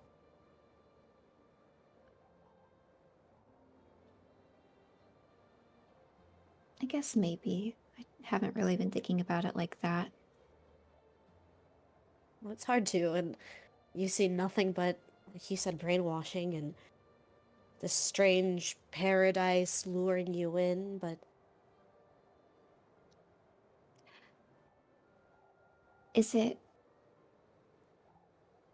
Am I not the villain if I were to go in and remove that brainwash? Like, if, yes, it's bad because of the control this person has, but if everyone talks about Elysia and everyone there can't see a problem with it because of their control, would I not be the villain to go remove those rose-colored glasses forcibly from everybody? Should I not just leave well enough alone? I won't, No. but I guess I'm afraid of going down in history as the person who ruined it. yeah, you are not the villain. It's what they're not saying that's the problem. It's what they're hiding. It's the, hey, look over here, don't look over there. I can promise you, there are people who are suffering in silence and just contented to live this way because they've given up on the hope that something could change because it's always been this way. Maybe. I don't think it makes you a villain. I don't know if I'm fully convinced, but It's just weird, you know?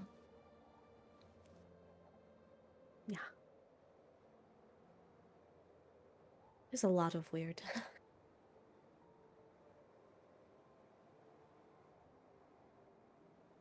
But I do feel refreshed. Good. And she'll like take your hand, their clean hands, and hold it.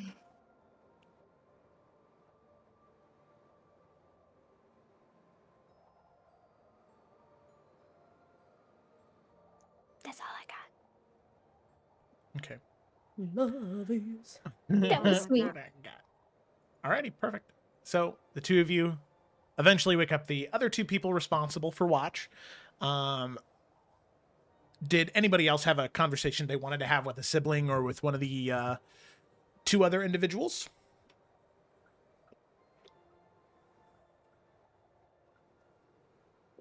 No.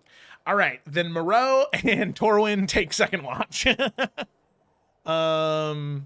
They do have a conversation about something. And with that, all of the rest of you wake up in the morning. Huh? Nope. Cutscene? You got a conversation? Nope. What's that conversation? What are they yapping about, eh? They're in love. None of your business. Oh my god, imagine. None of your That's business, the dude. romance on the side. Okay. So. Oh, okay. Sorry, my bad. I didn't know that you were saying anything. I'm sure that felt really bad for you. All right. It did. God damn it, it happened again. So, with that, all of you pack up your supplies and you begin your journey. You are probably only 6 hours away from the village and then 7 hours away from the tower. So, over those 6 hours, was there any other final preparations that you guys wanted to do before eventually arriving in cult territory? Do we want to check? Well, sorry. Do we want to check out this area on the map? Because you said there was like a little kind of like outpost that they had, some area that they had circled that was just outside of the destroyed village. Yes. Mm-hmm. Do we want to check that out in case it's another place they're planning an attack from? I was assuming we would. I'm just asking. Yeah, let's do it. Cool. In case there's another little ritual thing happening. Yeah, just something. No more rituals. Yes. I hit the long rest button. I had 12 hit points. Ooh. Long rest, and I need to. But yeah, I don't think I need to do anything in the town, but definitely go to that little spot, check her out, and then head to the tower. Okay. That's good. Sounds good to me. So Nothing. Okay. I need to shut up because people think I'm talking to them, and now I'm like, now we're doing this. Alrighty. So with that, all of you continue on your journey until eventually you arrive at the ruins of the Sons.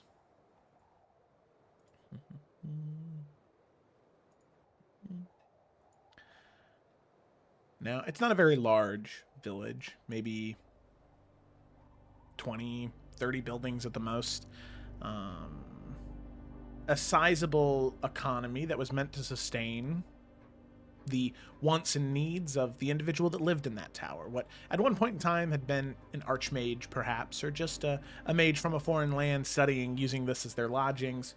For the time being, it has been home to Zephyros, and so this town has just been the thing that had fed and accommodated that tower, and whatever generous patron was living there.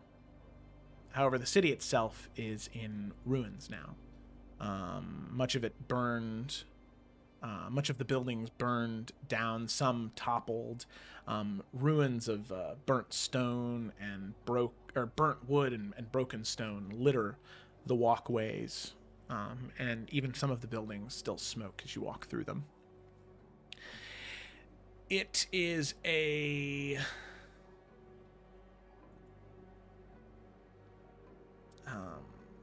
disparaging sight as you can see that there are some corpses that were left behind, covered in ice and snow. Others within the shelter of the homes, bodies preserved from the cold. But as far as you can tell, there is no cultist presence here. You make your way to the northeast side of the city, or the northwest corner of the pillaged village, and there you can see there is a mill that stands alone from the rest of the village. You investigate around, passive perception, passive investigation. There doesn't seem to be anybody inside. And as you move in, you can see there is one corner of the room that is like freshly dusted from snow and from any amount of hay or debris that would have littered that area. And it seems as though there is a hatch there that can be lifted up.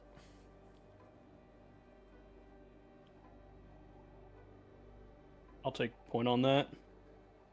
Okay.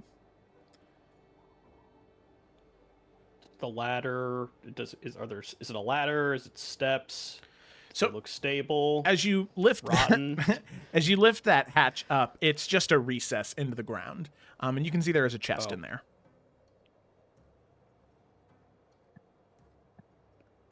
Any traps by chance if I pull this thing out? Hey, make an investigation check. Aw, sick. Give it the old 1-2 click and guidance. Oh, sick. That was actually decent. Why was that a private roll? I don't know, but I saw it. So it's an 18. Why is that private? I don't know. That was a 3. So 21. The chest, in terms of the area that it's sitting in, is not trapped. The chest itself is, though. You can tell that along the edges, there is what seems to be this warmth around the edges of the chest. If not opened correctly, which you're not exactly sure what the correct way is, there will likely be some type of trap that is springed. Magical, it seems. So it's not locked, but like it just looks like I can flip this lid open, but I think that would cause the trap to activate, or is it locked? It is not locked. It is just trapped. Okay. Not tampering with the lid at all. Could I get someone smarter, say, I don't know, a wizard, to take a look at it who might be able to help me deduce this? Yeah, I'll help. Do you have one Thanks. of those? Okay, cool. Taking a looky. Taking a look. May I give Via advantage on her check as we try to work together on this? You can certainly try. Yeah, you can do that. That's fine. Sick. What am I rolling?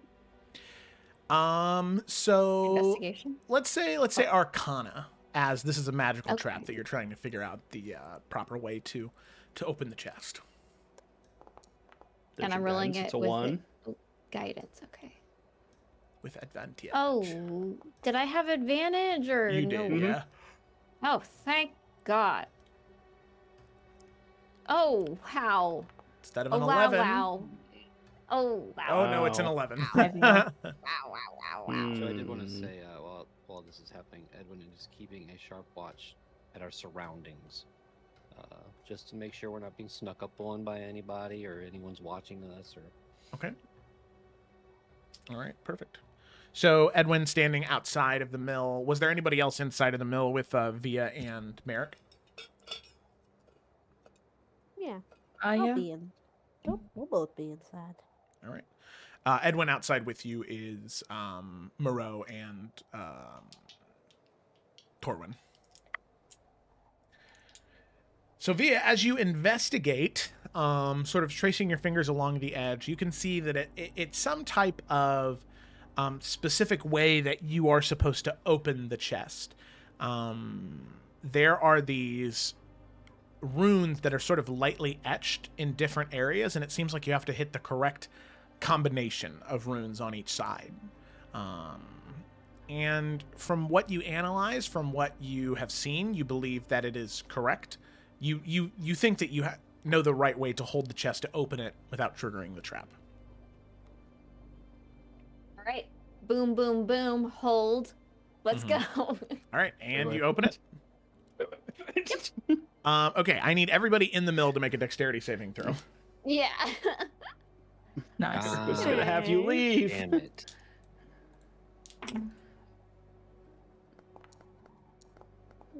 Nice. Unnatural 20. Woo! Hold on 1 second. I want to check something. 'Cause I always forget what it is. Please feel I'm free. gonna use a luck point. Please feel free.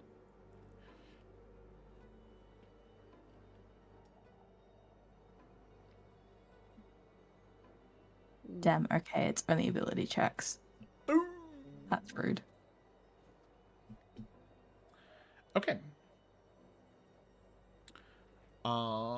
So those of you that are in the building, let's see, Via and Merrick and Xanthi, actually, you are going to take, What about Caleb? I see. Kaylin, you failed, but Xanthi has resistance to fire damage, so she's going to take the same as the other two. Uh-oh. You're going to take, you three are going to take 8 points of fire damage, and Kaylin, you are going to take no. 16 points of fire damage. Oh no, that's not good. I'm a little bit. Oh no! As Via, you Alright, open it, well. there is this detonation of flame that just sort of envelops you in the immediate area around you. The mill immediately catches fire. And you can see there were some pieces of paper, some notes, some transcripts that immediately burst into flame upon opening it. However, you do also Anyone see... got unburn? You also do see in there is several sacks of what looks to be gold and gems, as well as an amulet and 2 potions in there. You're unsure of what they are, but the mill is Okay. beginning to burn down and it will collapse momentarily. Scoop, scoop, scoop. Okay. Guys, get up! Okay, so you grab that, you run out, you find about 2,000 gold worth of gems and coin in the bags. Awesome. Nice. There is an amulet that seems to have 2 dragon claws wrapping around a ruby. And there are 2 potions that seem to be this like bright reddish orange liquid that seems to, the water kind of swishes around and looks like flames trapped in a bottle. We'll But- look into these later. As the fire envelops the mill, you can see there is this smoke signal that is like burning from the top of the mill that's probably visible in a very large radius around this area. Via starts casting Gust. Go away! Okay, yeah, you make the fire Literally bigger. fanning the flames. Via, Imagine- as you cast Gust, the entire mill just kind of like shifts and then falls. She's doing that little. I've been watching Fruits Basket, so I imagine she's doing that little anime run where their hands are just going like, ah, stop! I have to find a gif. Oh my gosh, she's just kicking out more. Someone As we're needs running to out of this stop her. building, can Kaylin drink a health potion, please? Yes. Edwin, he was outside. This explosion happens, and he's running in. Well, not running inside. Running towards. What happened? And he's going to. Who looks the worst? Aelin. Okay, yeah. Immediate cure wounds. Okay, I'm just gonna drink this. We need to get We out should of here leave now. Yes, yes. I need to roll Come on, let's go. We go for the tree line. Yes, yeah, you immediately run from the village, and you end up needing to kind of take the long way around in order to get to the tower. But as you move into the tree line, and you begin to move in the correct the way of the tower, you can see there is what looks to be 15 cultists that you end up crossing paths with. God. As you're about halfway to the village in the tree line, they pass heading towards the village.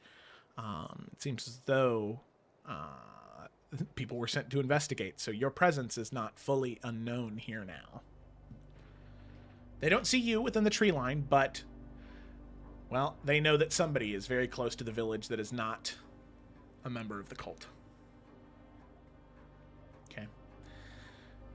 So, you round out in the tree line until eventually there's no tree line to sit within, as it eventually turns into that rocky coast. You head to the area that Moreau had told you about, and you can see this very, very thin ledge that you can climb across using the special climbing gear that was made, but it is going to be a long and arduous journey.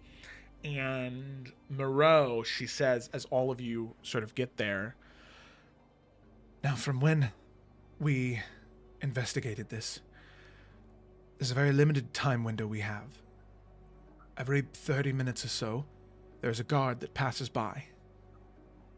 So, as useful as it would be to take one after the other on the broom, if any of us are outside as one of those guard pass by,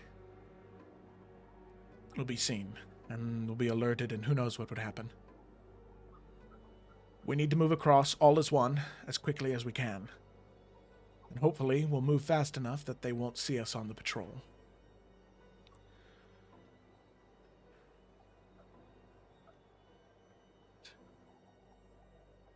Xanthi, you're our strongest member. I think it's important that you go first. You'll also be a good anchor point if anyone else slips. You'll be able to hold on and make sure that we all don't fall together. Our reps should also be connected. Of course. Tomorrow, if you follow up the tail. Of course, I can do that. I don't think it'd be a bad idea, Kaylin, if you fly and follow us, but we just can't do trips back and forth and back and forth and back and forth. It might be a good idea to have you there alongside us in case anyone does fall, just in case. I can do that. Good. I'll go behind Xanthi.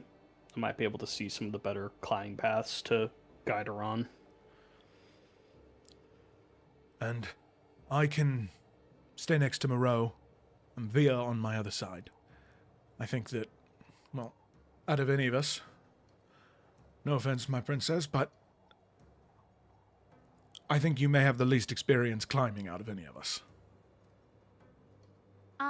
We had to climb a rope in like gym class. I can't even keep Different this bit up. stakes, I think. Oh, well, I was No. just saying my experience. I also have levitate. Were you climbing like a rope trick, or what was the point of this class? It was just health. Oh. You can't, when you're sitting around reading all day, you're gonna become a little blob. Heard. Anyway. I heard. Heard. So, All right. Oh, good. This Use is some great. ranger knots and tie us all together. all right. So what we have now is all of you set up the climbing gear, you prepare yourselves, and you begin to climb this cliff, this incredibly treacherous, thin cliff of snow and ice. The drop down below to the nearest flat surface is probably 900 feet, maybe. Before that, there are, sharp rocks and, pieces of ice that will catch you and impale you. But Nice. those are only about 500 feet away. So, Huzzah. very treacherous. But luckily you have one free pass with with Kaylin being able to catch someone should they fall. So this is going to be a skill challenge here. So obviously the goal is to make sure that everybody crosses successfully and safely before the next guard patrol, because if they do, they'll be alerted and they will just immediately start raining down bolts, arrows, and magic on your position if you do not do it quick enough. So everybody needs to succeed at least 3 checks in order to reach the door. You can either make an athletics check or a constitution check. It is up to you. Athletics for the pure strength of climbing, or constitution for just trying to endure the cold and the exhaustion, as it is a lot of work. Okay. What should Alrighty. I roll?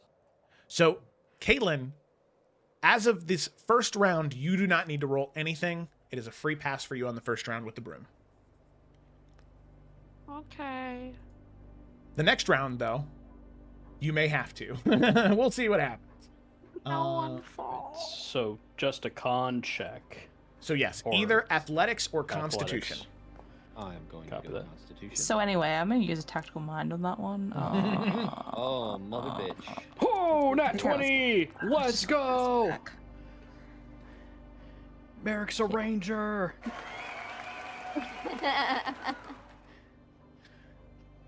Okay. Did it not roll? Okay. Oh, I'm falling. What does tactical mind do? Oh my god. Oh, you Just lets me use second wind as a bonus to a failed check because I'm assuming that was a failed check. Which brings it up to 14 though. 14. Yeah. Now I have. Yeah. Okay. So. She's like a little tail out for balance. I love that. That's so cute. All right. So I just want something a little more. There we go. Okay. So all of you just trying your best to keep your balance, even with the ice. You know, you can feel your foot slip every once and a while. Xanthi being first in line with a 14, that is just a success.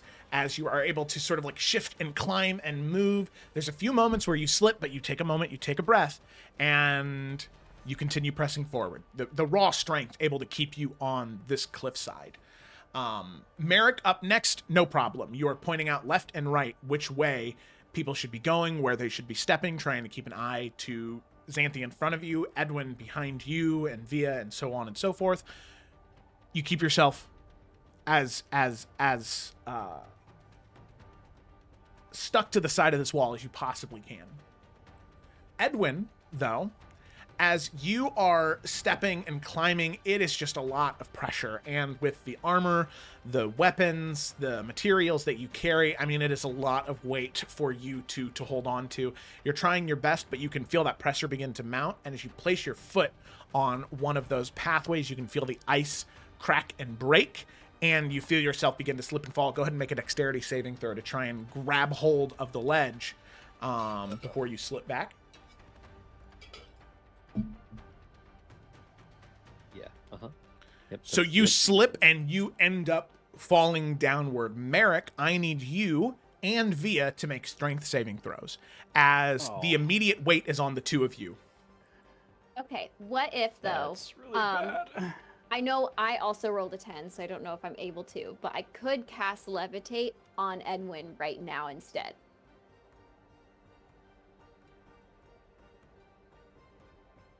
Okay, I guess I'll do it. I was reading Oh, I'm levitate. sorry. I was wondering if So- it works. What would end up happening is it would levitate him, and then it would also begin pulling you and Merrick up as well, because everybody's tied together right now. Because it levitates up to Okay. 500 pounds.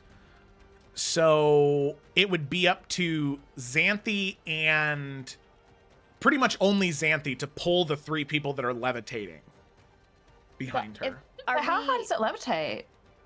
20 it feet. levitates up to 20 feet, shit. but I'll be are we there. not? Is there not like the wall that we can grip onto? Because like it says, target can move only by pushing or pulling against a fixed object or surface within reach. Mm-hmm. So we could do that. So you could do that, yeah. So we could like be like Spider-Man. It is But 10 also, minutes. If It's it's up to also 20 feet. Can you not? well, and it's also only 10 minutes, specify so feature? it'll also just be for this one chunk here, because you're climbing for about 45 minutes. So it just depends if you want to use that now or if you want to wait to use it until things get worse later.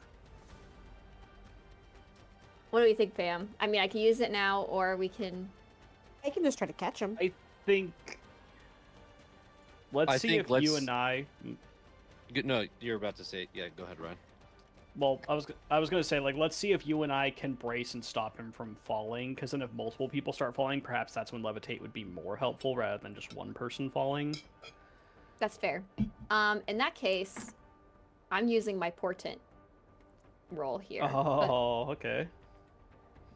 for me, sorry. No, don't apologize. Which So we're rolling is- strength checks. It would be a strength So- saving throw. saving throw. So I would have a 17 Yes. then. Yes, 20. Oh, not God. natural, just regular. 17 That's and a still dirty good. 20. The two of you are able to grip on using the pythons to sort of like hold on to, and Edwin, you drop, and everybody can feel the tension. And Edwin, you are just kind of hanging there, as luckily Merrick and Via are able to hold on and keep you held up and don't start this chain of falling. Thank you. Grab the wall, grab the wall, grab the wall. And Kaylin, you she's can sort of barely fly over holding and on. uplift her up. Eric gives Via the proud brother nod. Okay. You see her smile with like a few tears growing at the corner of her eyes. Alrighty. So with that, all of you help pull Edwin. Edwin, you climb back up. Kaylin, you kind of help lift him up also. And you all begin climbing once more. Another few moments pass, and Via, as you are climbing now, you end up gripping onto what you think is going to be a nice handhold that you saw Edwin grab hold of. But as you do, it's just this, you dig your fingers into it, and the ice just kind of breaks away, and you lose your footing as that ice chunk hits your foot. And you end up going to slip and fall. Make a dexterity saving throw. Mm-hmm. Mm-hmm. Mm-hmm. 7? Okay, 7. Via, you end up 7. slipping and falling also. Now, as you slip and fall, Edwin and Torwin will make strength saving throws. Oh, that'll be great. Okay, that.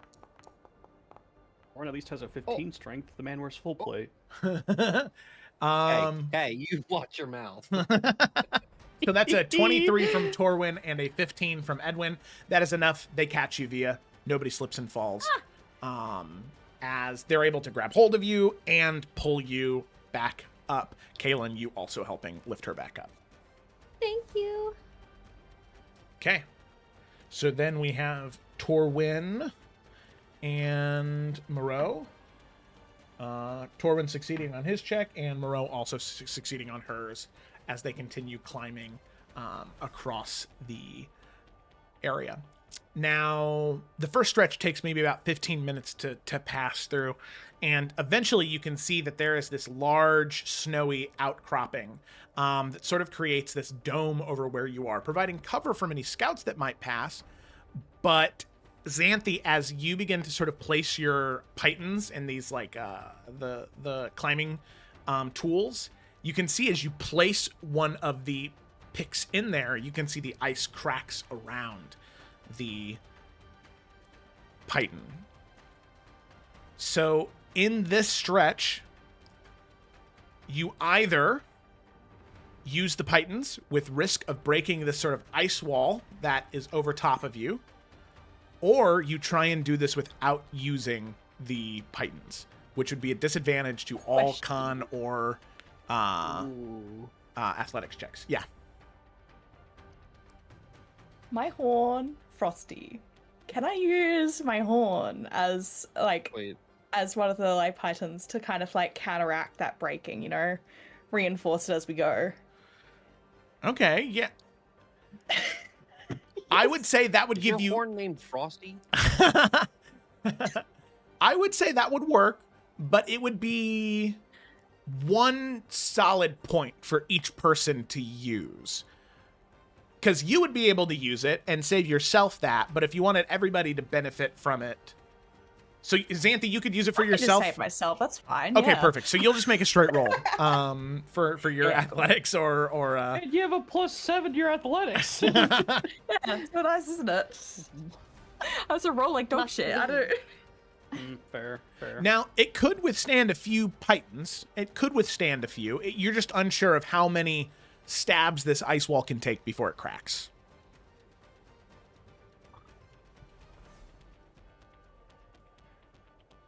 What are we thinking, gang? Well, I guess hold on. If people Anyone? aren't using the pythons, then what's the roll people are making at that point? It's disadvantage on it's- either our athletics or con. Yep. Oh, okay. I thought that was with the pythons. Okay. No. It's either you use them and the ice wall breaks and then you have ice and snow falling on you while you're trying to climb, or you Okay. don't use the pythons and you make the misunderstood. no, you're good. And you make the check with disadvantage, which is why it's a straight roll for you, because you can use a python that seals the cracks as they form. I guess maybe disadvantage with guidance on whoever has guidance, they can guidance themselves, but I don't know. I think this might be where we take the risk and we fall back on Via's levitate potentially, should things go badly. Mm-hmm. Yeah, I don't have a dog in this race because I'm just here to catch y'all. Because I'm also worried along with just like stuff falling on us and potentially making it harder. Like, it's a covering for like those scouts and whatever to not see us, but if we make too much noise, then someone might investigate or look closer. Yeah. So I think trying to do this quietly might be best, since we know we can't win a straight up fight with these guys. Yeah, that's a good point. Okay, so You no heard it here, pythons folks. and use levitate if things go bad. Yeah.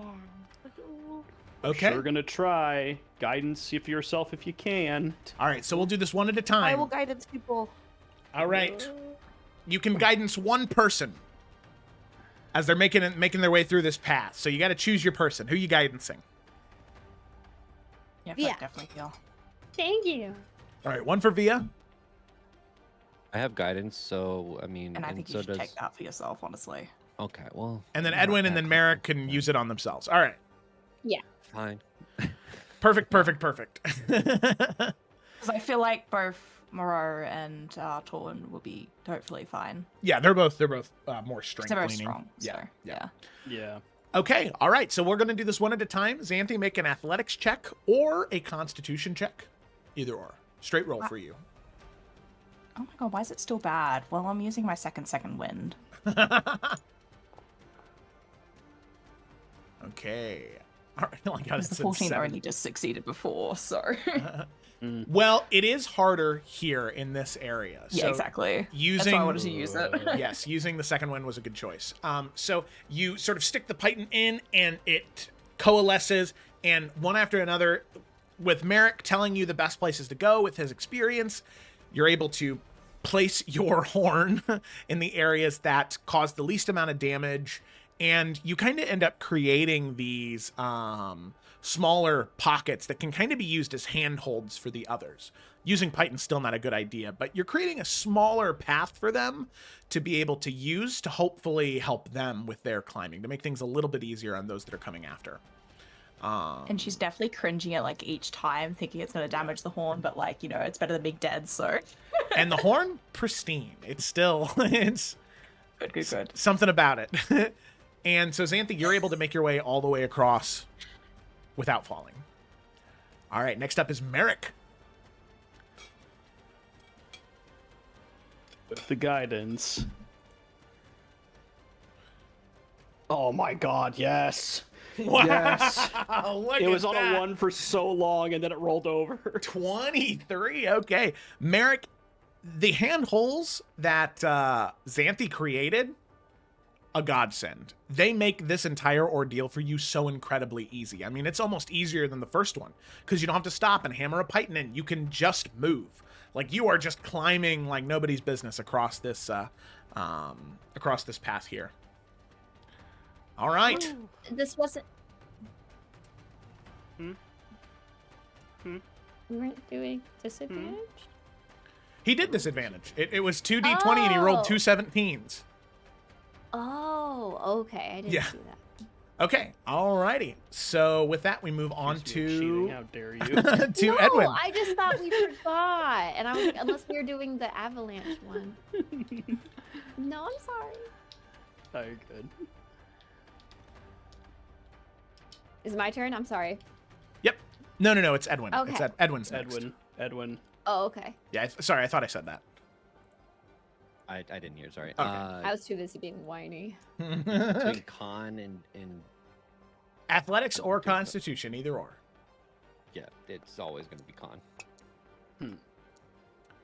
Sick. All right, cool. So just let me fall, guys. It is with I'm disadvantage. bringing down the whole. Gladly. Ooh. It's with disadvantage. Oh yeah, sorry, my bad, dude. Let me roll another one, see if I get lower. It's important. Oh, It that- matters. Cool. If you roll a 1, it's way worse for the people on either side of you. Okay. Oh my God. All right. So Edwin, once Oh, again, D4. D Wait a minute, D4. I guidance myself. Hey, we're at 10.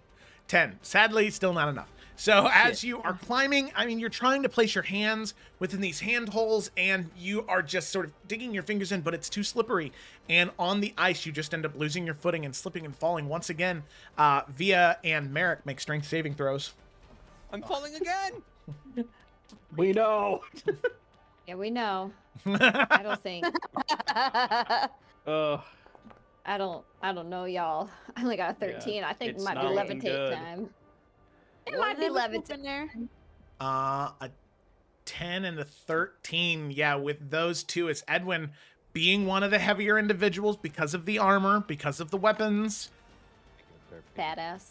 M- Levitate. Merrick and Via, both of you end up getting pulled off with Edwin. And as that weight gets put onto Xanthi and Torwin, Via, you're casting Levitate. I mean, are we allowed to roll first, or I guess that would make these worse, wouldn't it? if more people that start point to would fall, be a it's gonna save, get yeah. real bad. Yeah. Yeah. All right. I feel like I shouldn't have been at the end. I feel like I'm not helping. Well, the thing is if you get into a situation where all people fall and it's just Moreau and Xanthi are the last two left, you want two people with the highest strengths to be the ones to make the hardest rolls. You know what I mean? Mm-hmm. Sure. So the logic is sound. So yeah, as you two end up slipping and falling, Via, I'm assuming you're casting Levitate on yourself because you can't really touch anybody else. It's actually not a touch spell. I could also cast it on the rope. Wouldn't that be funny? Because it could be the object too. But yeah, sure, myself. Okay. So with that, they start levitating around you as you're able just to sort of move around this path here. So through this area, luckily, you're able to move, and with the levitate, the skill checks for the rest of the people are not necessary. Okay. Eventually you get into the last stretch, and as you're moving into the last stretch, I need everybody to make a perception check. Oh boy.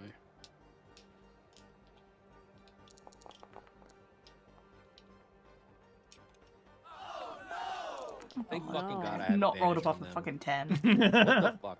Oh, guidance. I'm falling next round. Fucking watch. Don't say that. That was my guidance. On my... What the fuck did I even roll? Why is everyone rolling guidance on perception? Because I had it. It's a You don't wanna save that concentration that for- lasts for a minute. Mm. Fair point. Okay. So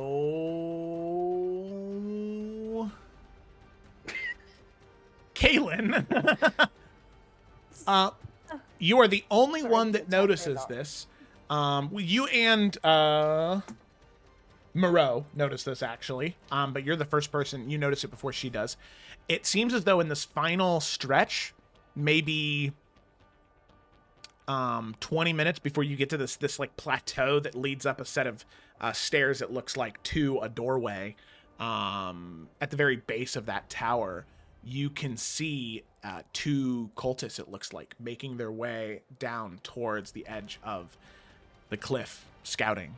It seems as though they've come around early. She would say that to them. Like, she can shout here. I mean, they're far enough away that they're not going to hear her shout. Correct, yeah. Okay, yeah, she would let everybody know that they're coming now. Okay. Yeah. Go. Alrighty, so now you have a choice. You can either sit in stealth and try and hold yourselves here, which would be Constitution saving throws from everybody, or you can try and go as fast as you possibly can, making an athletics check from everybody to try and get there before the guards arrive.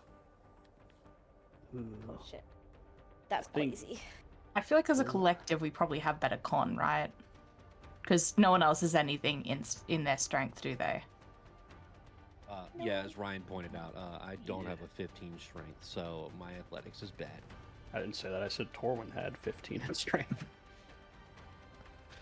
So I imagine But yeah, we're gonna not go a with the strong con route. group. I think Because everyone at Con's- least has a modifier there, right? Yeah, con, I yeah. think Yeah. I think everyone doing athletics is a recipe for disaster. From 4 of the siblings, at least. No offense, gang. Not Could be like offended. that. Okay. So stealth. Alrighty. So I need everybody to make Constitution saving throws. Okay. Oh, but saving throws at least. Okay. Come on. Mm. Oh, thank God. Would you accept a stealth check? No, I'm just kidding. May I offer a stealth check in these trying times? Oh God. Felicity! Oh. Just cut me off. Just let me die. Do you still have a portion you can use for that at least? It's not a nat one? I can't. Oh, post fuck, a it's roll. yeah. Sorry. Yeah. No, it's okay. All right. We're in trouble. I believe I can fly. Just let me go. Okay. Maybe It's nice knowing you. Torwin and Moreau rolled high enough to make our group average good. Look, if Torwin saves Via, she might have a crush on him. I'm just saying. It might turn my into God. something. How old is he? No. He is Oh, God. he is in his 40s. Exactly. It's like No. a teacher crush. No. Okay. Vetoed. Leonardo DiCaprio. Vetoed. Vetoed. So, all of you hold your breath. You cling to the side of the rock. Even Kaylin, you move the broom to the very tail end of the group, and even you are kind of like pressing yourself up against the cliffside, just trying to avoid sight by anything and everything. And as the group of you hold there, the guards, the cultists, they come and they stand at the cliffside looking out. And you hear a small conversation between the two of them. One says to the other, "So who do you think was at the mill? Bandits? Thieves?" "I don't think so. I think it is someone coming to stop us. Maybe got a little greedy. Reinforcements for Zephyros, perhaps?" "You really think so? Someone would try and save him? Someone would try and stop us? They would try and stop the commander?" "The Ember Hierophant is here no more. He's left Vask in charge. Who knows? Perhaps." And at that point in the conversation, Via, you can see the rock in front of you, the ice sort of coalescing around the handhold that you're grabbing hold of, begins to crack. It is this slow, painful crack, as it's really the only thing that's holding you up right now. You don't have another handhold. The ice is beginning to crack. And you can either continue to hold on in the hopes that they walk past before it breaks and falls, or you can let go and try and hold yourself here, just leaning up against the wall without slipping off the ice beneath your feet. What do you want to do? Oh. One is going to be I guess I'll- complete chance with a D100. The other one is, I guess they're both chance because Oh, it is a game. But it's like the whole point of the game. Wow, crazy. Trying to Are we able to help think. at all? Skill issue.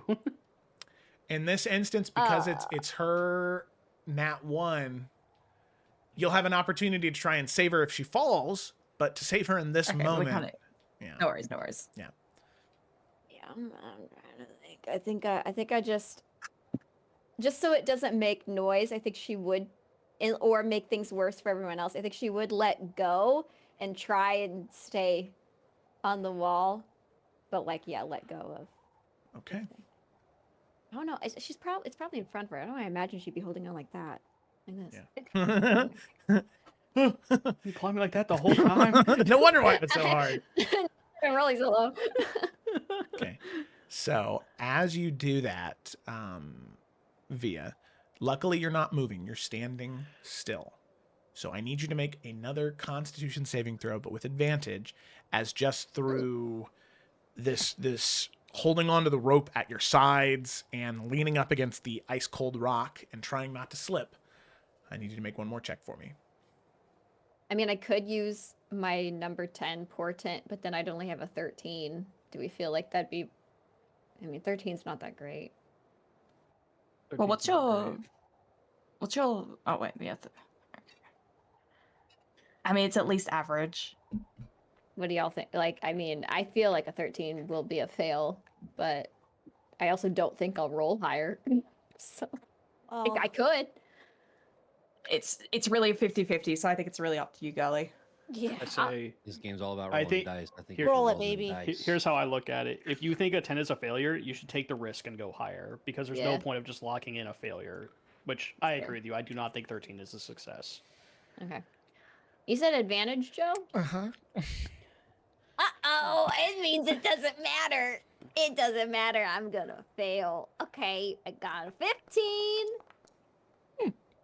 And an 18. Oh, Okay. All right. Both higher than Hey. 13. They are. Both higher than 13.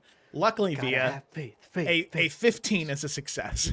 So it's good Oh. call. Good call in your Good job. end. As you lean, you feel your feet beginning to slip.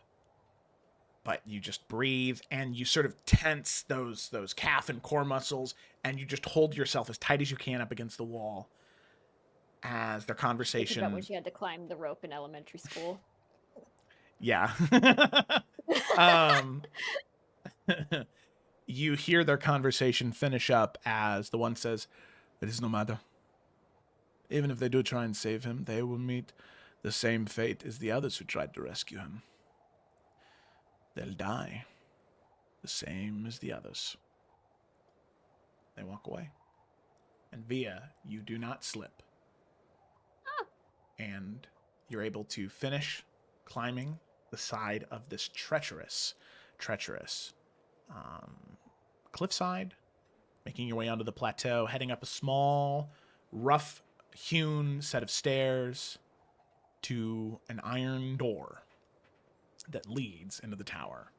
And on that note, we're going to go ahead and take a quick break. Thanks for watching so far, everybody. We will be right Gross. back.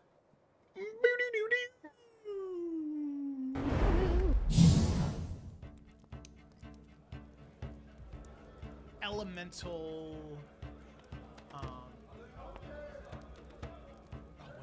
What is the word? I'm totally blanking on. The word, not incarcerations, not incantations, not apparitions. No. Can you describe the word you're looking for? Yeah. Manifestations. There we go. Yep, that's the word. Yep. That's the one. On tip of my tongue. Actual fuck. And then I did get a 1. There ain't no way! What the hell? This sound is constantly happening. I feel like I'm being shot in the face. I cannot believe. She was gonna eat shit, but Kaylin's too good. Like, Oh. heavy sleeper. It's totally Kaylin. Same name as your character. The fuck came up with They're not even the same. Learn how to speak, Gemma. I can't. Love ya. Okay. She can't speak right. She has one more. It makes her have a lisp. Just like a missing tooth. Her brain broke off in that horn, you know? Oh. Damn, that's crazy. Can you imagine? Why is your brain horn shaped? You're like distorted. I'm not God, I don't know. Really funny. Right, that was really funny. Thank you. All right. So, There's no shopping to be had this evening. okay. Long story short. Nah, it's okay. I'll go get my dice. Nope, I'm already halfway down the stairs. Just use your portent, Felicity. Just use Oh, true. portent. No, not that'd be for funny. him. What do you Because then he mean? definitely would recognize us. He's gonna I know, but I only have an Out of 18 and a face. 14. It's the only thing I I was about to say, had. like, It's get the it on only there, thing I like, had don't to cover bother. on my camera. I feel violated. everything. I'm being smothered to death right now. Just go to sleep. Just go to sleep. I wanted to hold this up here for when Caleb comes in.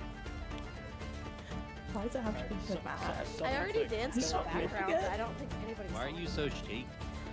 Like, why is it all over the He's place? nervous to see Kayla again. It's making me I always- anxious seeing it move so much. I always get anxious when I see my wife. I want her to think Oh. I'm a cool guy. Oh my gosh. It's because she has you take out the trash and get it out. Oh, there's one more thing. Disconnected.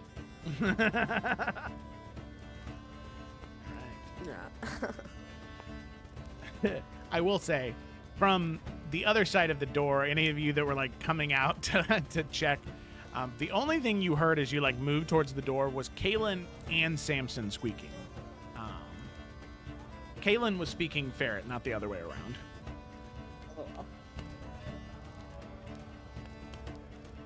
Well, then she'll come in. Family.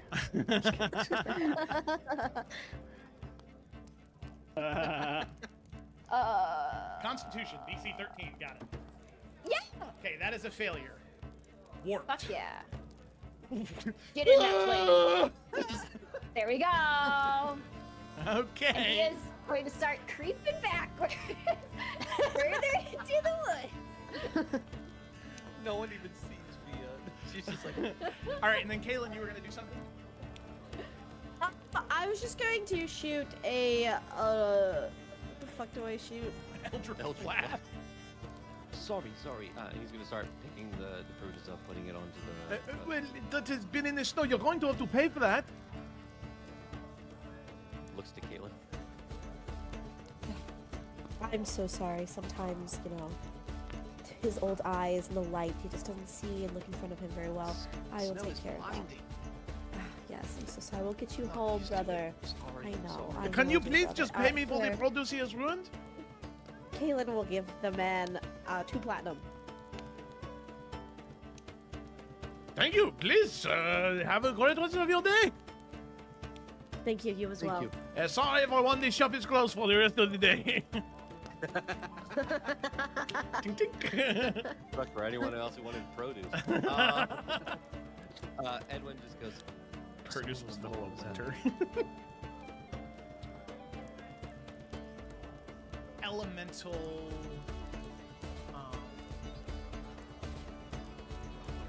What is the word? Not impersorations, not incantations, not apparitions. No. Can you describe the word you're looking for? Yeah. Manifestations. There we go. Yep, that's the word. Yep. That's the one. On the tip of my tongue. The actual fuck. And then I did get a 1. There ain't no way. What the hell? This sound is constantly happening. I feel like I'm being shot in the face. I cannot believe. She was gonna eat shit, but Kaylin's too good. Like,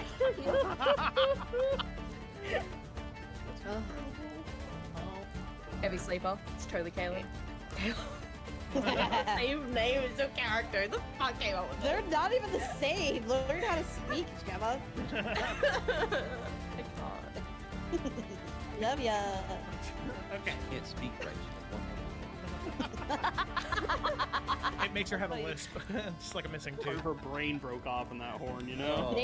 Damn, that's crazy. Can you imagine? Why is your brain horn shaped? Your intellect distorted the whole- I'm not God, I don't know. Really funny. Right, that was really funny. Like, All right. So. There's no shopping to be had this evening. Okay. Long story short. You... Nah, it's okay. Here, I'll go get my dice. Nope, I'm already halfway down the stairs. Just use your portent, Felicity. Just use Oh, portent. true. No, not That'd for be him. funny. What do you 'Cause then he mean? definitely would recognize us. He's gonna recognize us. I know, but I only have an Out of 18 and a face. 14. It's the only thing I I was about to say, had. like, It's get the it on only there thing I and had don't to cover bother. up my camera. I feel violated. Everyone. It's like being smothered to death right now. Just go to sleep. Just go to sleep. I wanted to hold this up here for when Caleb comes in. Why does it have to be so bad? I already danced in the Stop background. moving it. I don't think anybody's. Why are you so shaky? Like, why is it all over the place? He's nervous to see Kayla again. It's making me I always- anxious seeing it move so much. I always get anxious when I see my wife. I want her to think Oh. I'm a cool guy. Oh my gosh. No, it's because she asked you to take out the trash. And you're like, did I? There's one more thing. I'm disconnected. Nah. I will say, from the other side of the door, any of you that were like coming out to check, the only thing you heard as you like moved towards the door was Kaylin and Samson squeaking. Kaylin was speaking ferret, not the other way around.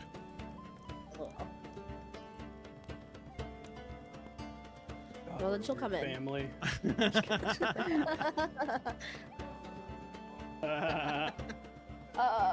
Constitution, DC 13, got it. Yeah. Okay, that is a failure. Warped. Fuck yeah. Get in that place. There we go. And he Okay. is going to start creeping backwards further into the woods. No one even sees me. She's just like, All right, and then Kaylin, you were gonna do something. I was just going to shoot a. What the fuck do I shoot? Eldritch Blast. sorry. And he's gonna start picking the produce up, putting it onto the.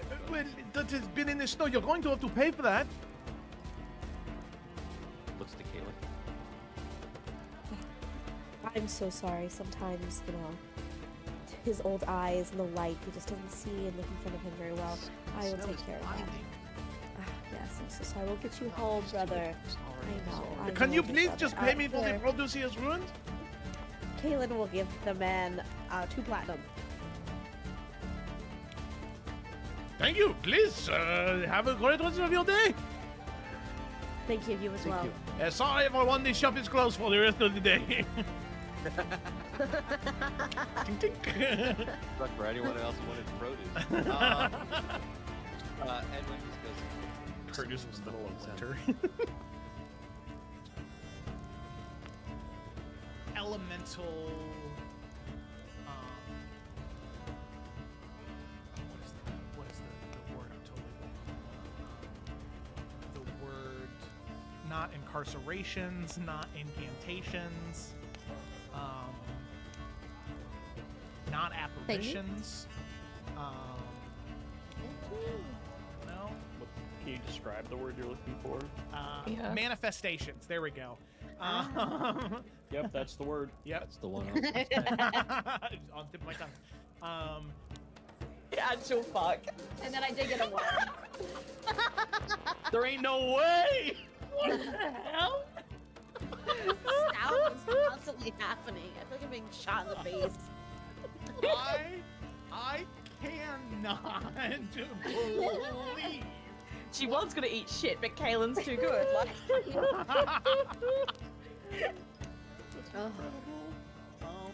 heavy sleeper. It's totally Kaylin. Same name as your character. The fuck came up with They're not even the same. Learn how to speak, Gemma. I can't. Love ya. Okay. Can't speak right. She's one. It makes her have a lisp. Just like a missing Part of tooth. her brain broke off in that horn, you know? Oh. Damn, that's crazy. Can you imagine? Why is your brain horn shaped? Your intellect destroyed it all. I'm not God, I don't know. Really funny. Right, that was really funny. Thank you. All right. So. There's no shopping to be had this evening. Okay. Long story short. Nah, it's okay. Here, I'll go get my ice. Nope, I'm already halfway down the stairs. Just use your portent, Felicity. Just use Oh, portent. true. No, not That'd be for funny. him. What do you Because then he mean? definitely would recognize us. He's gonna recognize I know, but I only have an Oh, 18 and a face. 14. It's the only thing I I was about to say, had. like, It's get the it only on thing there I and had don't to cover bother. on my camera. I feel violated. Everything. Like being smothered to death right now. Just go to sleep. Just go to sleep. I wanted to hold this up here for when Caleb comes in. Why does it have to be so Alright, bad? so- I already danced in the Stop making background. it. I don't think anybody Why are saw you me. so shaky? Like, why is it all over the He's place? nervous to see Kayla again. It's making me I anxious always- seeing it move so much. I always get anxious when I see my wife. I want her to think Oh. I'm a cool guy. Oh my gosh. No, it's because she asked you to take out the trash. You're like, did I? There's one more thing. Disconnected.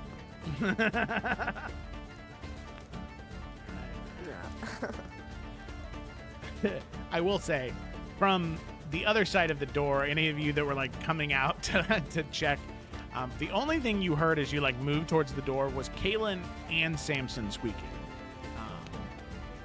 Kaylin was speaking ferret, not the other way around.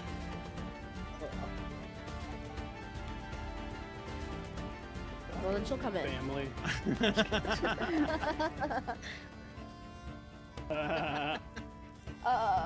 Constitution, DC 13, got it. Yeah! Okay, that is a failure. Warped. Fuck yeah. Get in that plane. There we go. And he Okay. is going to start creeping backwards further into the woods. No one even sees me. She's just like, All right, and then Kaylin, you were gonna do something? I was just going to shoot a, what the fuck do I shoot? Eldritch Eldritch Blast. Blast. sorry. And he's gonna start picking the produce up, putting it onto the. Well, that has been in the snow. You're going to have to pay for that. Looks to Caitlin. I'm so sorry. Sometimes, you know, his old eyes and the light, he just doesn't see and look in front of him very well. I will Snow take is care of that. blinding. Ah, yes, I'm so sorry. We'll get you Not home, used to it. brother. Sorry, I I'm know, sorry. I Can know, you dear please brother. just pay me for the Sure. produce he has ruined? Kaylin will give the man 2 platinum. Thank you. Please have a great rest of your day. Thank you, you as well. you. Sorry everyone, the shop is closed for the rest of the day. Tink, tink. Suck for anyone else who wanted produce. Edwin just goes. Produce was the whole center. Elemental.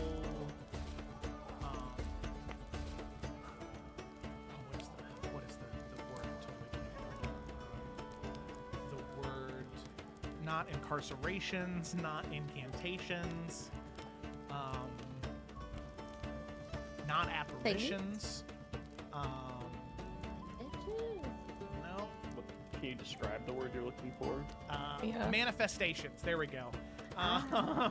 Yep, that's the word. Yep. That's the one. It's on the tip of my tongue. The actual fuck. And then I did get a 1. There ain't no way. What the hell? Sound is constantly happening. I feel like I'm being shot in the face. I cannot believe. She was gonna eat shit, but Kaylin's too good. Like, Oh. heavy sleeper. It's totally Kaylin. Same name as your character. The fuck came up with that? They're not even the same. Learn how to speak, Gemma. I can't. Love ya. Okay. Can't speak right. She has one. It makes her have a lisp. Just like a missing Her, tooth. her brain broke off in that horn, you know? Damn, that's crazy. Can you imagine? Why is your brain horn shaped? I'm not God, I don't know. Really funny. Right, that was really good. Like, All right. So. There's no shopping to be had this evening. Okay. Long story short. That's okay. You're on the box.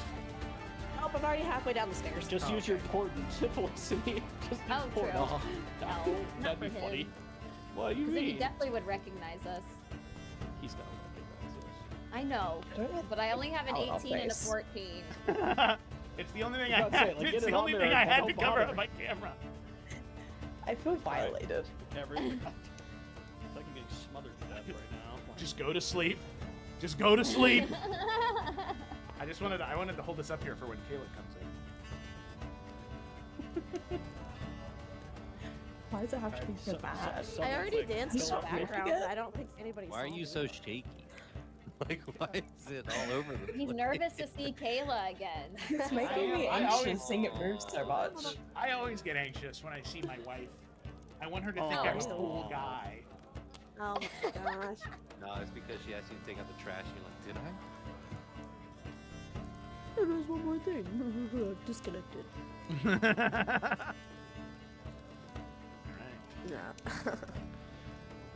Alright. I will say, from the other side of the door, any of you that were like coming out to check, the only thing you heard as you like moved towards the door was Kaylin and Samson squeaking. Kaylin was speaking ferret, not the other way around.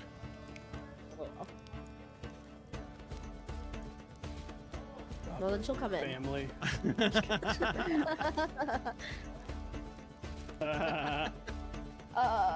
Constitution, DC 13, got it. Yeah! Okay, that is a failure. Warped. Fuck yeah. Get in that plane.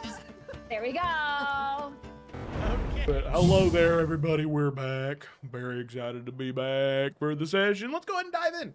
So, picking up where we left off, our group of adventurers, the King's Hand, had landed just outside of the Zephyros' tower. After climbing this rocky, icy cliffside, they eventually make to the small plateau, the set of stairs, and to the iron door at the very base of this tower. Probably about a 70-foot drop from where the stones of the towers are actually touched by the exterior wind. This is a pretty deep recess of the tower. As you make your way to the door, it is, like I said, it's hard wrought iron. It is locked. That much is easy to tell. What do you do? I can try to pick the lock. Yeah. If you've got a thieves tool kit, go ahead and give me a thieves tool check. Wait, so no one Sure else is, do. no one's here? Like, around this building? Well, you're No, at this is like a secret back way. yeah, you're at like a Sally Port kind Oh, of secret exit. Heard. So you're telling me knocking wouldn't be a good idea. Got it. Like a little, So like a little funny. knocker. Nah, I think after all this effort we've gone through stealthing, we just fucking knock. I think that's a great idea. Yeah, you know. A little doorbell. Ding dong. But yeah, so just slide a hand I for love- thieves' tools, right? Yep. All right, we'll guidance myself, obviously. Okay, yay. Good job, Merrick. 25. 25. It is a very hard lock to pick, Merrick, and with a 25, you just succeed. Woo. It is this Go. like you have to hold the picks and the tools in a very specific way. You end up having to use your teeth to hold the last pick, and as you insert and then twist with your head, you hear the lock click, and there is this like cascading of locks that all unlock at the same time from that one, and the door, you can hear this like as it disengages from those locks and just creaks open slightly. Oh, didn't think I had that for a second.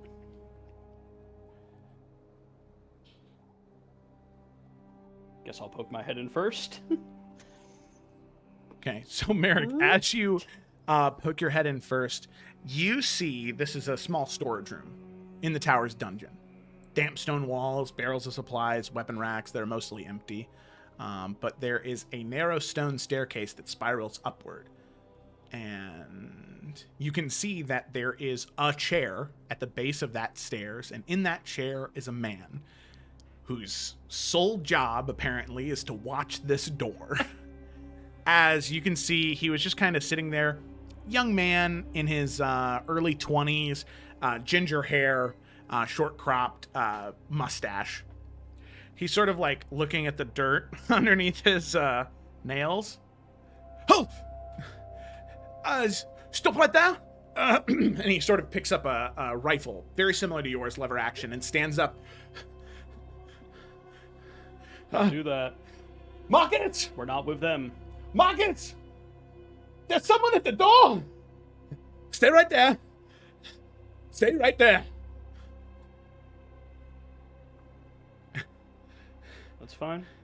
Just keep it right on me. We're just here to talk. Another man comes down the door and says, or comes down the stairs. Guys, there is no way there is someone at the door. My Hello? God. And he immediately picks up his rifle, and you can see that these two individuals are dressed in uniform almost. They are individuals. They're wearing very industrial, almost like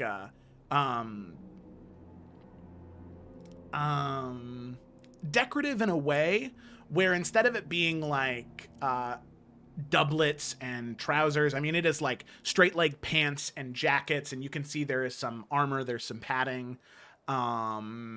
They are closer, I would say, in aesthetics to, you know, something maybe a little bit more steampunky, I guess, without all the wheels and cogs and shit. Yeah. And you can see that each one of them is wearing a pin on their shoulder that looks to be like an iron forge. And the two of them are both holding up their rifles pointed at the door, pointing towards you.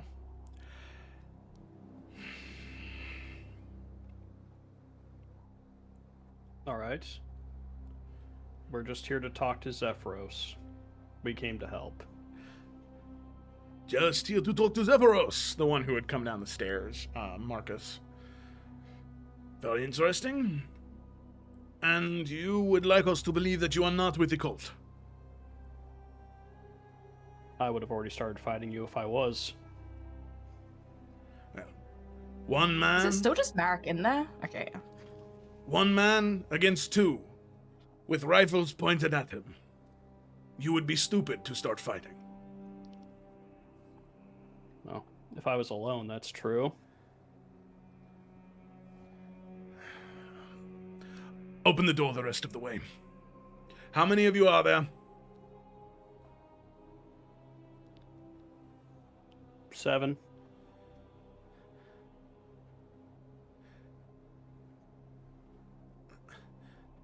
How did you know of the path to get here? I'm sure you'd feel more comfortable just seeing everyone, and Merrick will kind of motion everyone in, slowly. No weapons lowered, please. The cult already knows that we're here. The longer this goes on, the longer they have time to respond to it. They know that you're here? They know about the path as well? Not the path, but... sure, if they understand something's going on, they'll find some other way in. So please, a little bit of haste.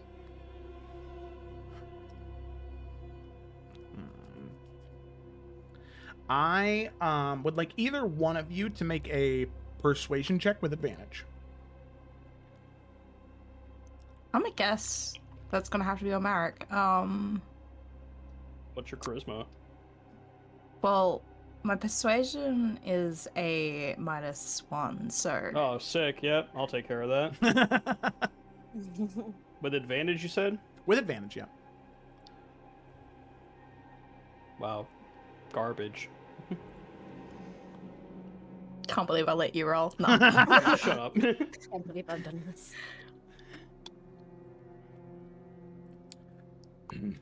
We're going to need something more than just trust us. Who are you with? Who are you working for? Adaria, does that help?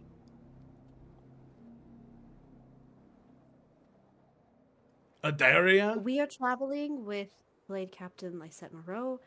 Surely you know her. You know of Blades of Zendoria.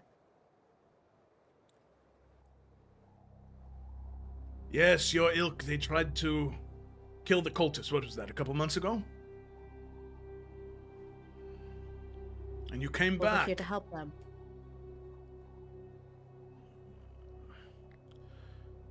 So Where then, is Zephyros? I'm sure if we can speak with someone with a bit more sense, this will go a lot smoother. you see the two of Please. them look at each other and they just laugh at that. More sense, yes. They want to speak to Zephyros. Stay here. We'll tell him that the Blades of Zandoria have arrived. I'm sure he'll move down here post-haste to speak with you. And he'll sling the rifle around his shoulder and head back upstairs. As he makes a few steps, he looks to the young ginger man. Garrett, do not put your weapon down. Do you hear me? No matter what they say. I will not. Good. And he'll head upstairs. You see Garrett, he keeps his rifle up.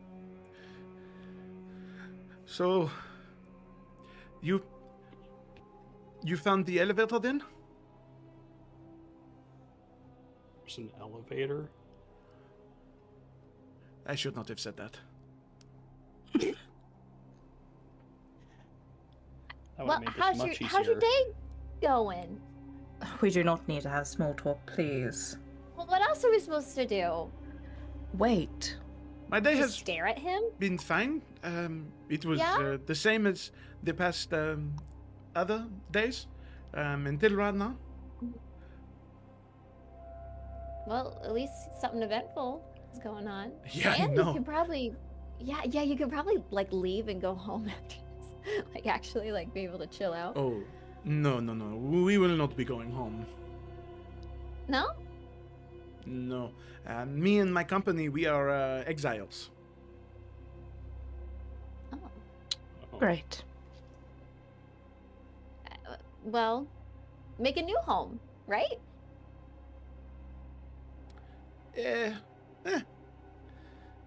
Maybe this is your home. No. Oh, okay. He still has the rifle pointed at all of you. Yeah. So there's about 40 minutes that pass. Oh my gosh, 40. Via is yapping the entire time. Like, what's your favorite color? Orange. What do you do to keep from being bored? Not a lot. You know. She just doesn't shut up. Okay. So he's like losing Does sanity. the- She fucking hates this. I Does the gun spy. start to slowly lower I as Via's spy. talking his ear off? No. The rifle stays up.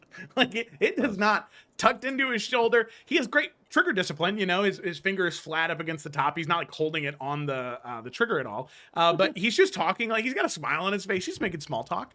Yeah. You learn over the course of the 45 minutes that him and it is about 30 other people. 30 other mercenaries. They are the Irongrad Company. They are exiles from the Tarnis Imperium, which is a smaller nation to the northeast of Solele that is an industrial oligarchy. So it is managed by like 4 or 5 extremely wealthy individuals that manage all of the wealth in and out of that city. Or out of that nation, a small nation, but incredibly wealthy, and they rival Maldaris for like military exports.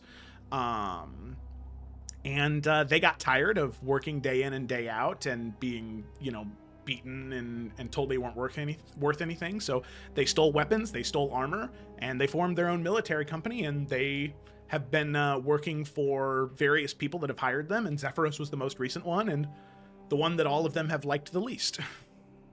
Oh, okay. All right, well, as they're ending, because something will happen, Via will go, well, maybe a new boss will be cool.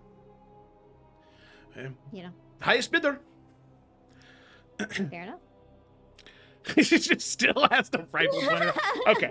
Eventually, coming down the stairs, you hear a gravelly voice that says, "Fine, fine, fine, I'll speak with them. But as I said before, it doesn't matter who comes through that door, they are getting pushed out the other side and down the cliff, you understand?" And you see coming around the corner, descending down the stairs, a large dragonborn man. He has a build. So actually, I don't know if I... There's no photo. Did I? I don't think I uploaded it. No. I have one, but I didn't upload it to Foundry. Whoops, my bad. Okay. Anyway, he has a build very similar to someone who used to be a star athlete, but has fallen out of shape. So you can see the bones of a healthy dragonborn, lean and powerful, but now has turned into something bloated and slow. Damn, well, you shouldn't have... I didn't see that. Yeah, Mr. Incredible is a way better way to look at it. God, I said bloated and slow, and you were like, yeah, like me. Jesus Christ. You're not bloated and slow, John. I'm sorry. I beg to differ. You haven't seen me run. Oh my god. As he comes down the stairs, he looks. Gods above. And you see the black dragonborn, beady eyes, wearing very fine vestments of black and gold. Huh. I was told the blades of Zandoria were here, but I only see one of their ilk. And the rest of you... And he looks to the rest of the mercenaries in the room. Oh, give us the room. All of you out now.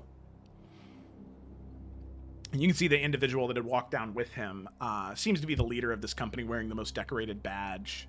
He says, Zephoros, I do not think that is a good idea. You should have guards down here. We do not know who they are. No, I know very clearly who they are. Leave us. Now! Not paying you to disagree with me or to heed counsel. I pay you to follow orders. Out, now! And please shut the door behind you. You're letting in a draft. It's cold enough in here as is. and with that, all of them leave. So, to what do I owe the pleasure of the king's hand? Please, you must think me. Predicament, if it's not that obvious. Yes, and why would you be so interested in coming here, then, to save some poor dragonborn? I thought I made that clear enough to your archmage. I wanted nothing more to do Be with her. careful your skills, please. Oh, yes. Very clearly, Princess Xanthi.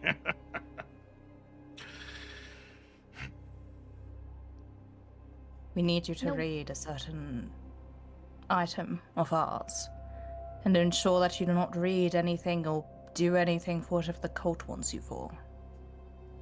You traveled all this way to have me read a book? Are you dull? And you know it's important. No, I guarantee that it is not. Not this important. It has to do with, it's like ancient draconic. And a curse, and I really need your help. You're the young one, aren't you? Princess Octavia, yes? Yeah.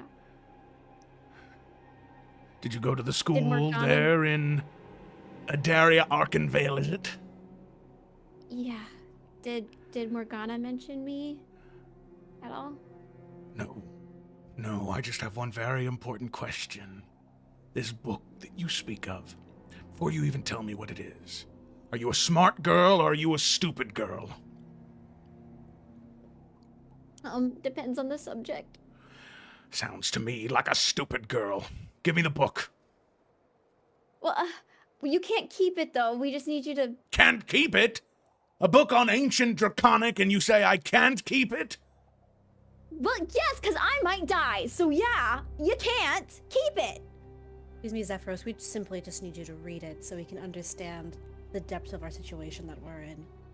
And we'll also help you out. This is a mutual exchange. Help me out? Help me out in what? What do you think danger I'm in right now? Do you not know what's outside your door? What, 50 cultists waving sickles pretending like they know how to use the spells and incantations they chant? You think I'm afraid of them? Of any of this cult? They put together pieces of a phylactery that they do not fully understand. They are mixing pieces of Nidarion and Xantarix like they know the difference. Whatever they're trying to do will fail, regardless of me and my involvement, because they don't know what they're doing. Unfortunately for you, Blade Captain Moreau, the item that was taken from you, a phylactery of Nidarion, the Ashen King. The rest of the pieces they gather belong to Xantarix, the Black Breath. In this ritual that they're attempting to bring back Xantarix, do you know what's going to happen when they mix those phylactery pieces? Two things. Nothing, or they will have a half-alive dragon who will die moments after. And then the phylactery pieces are gone. And So if they have more than just the phylacteries, then what? more than the phylacteries, what? What could they possibly It have? proves how little you know about your situation. Please, read the book. Listen, the only way that anything could be changed is if there are very specific scriptures written by the original scribes of the...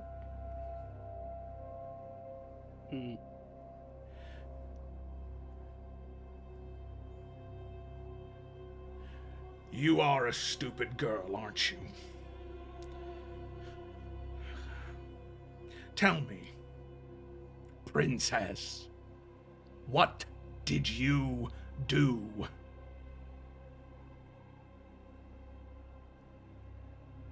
Okay, me and my two best friends, we started reading this part, and we could only make out a few words, right? So it focused on, oh my gosh, it's so hard to read this still.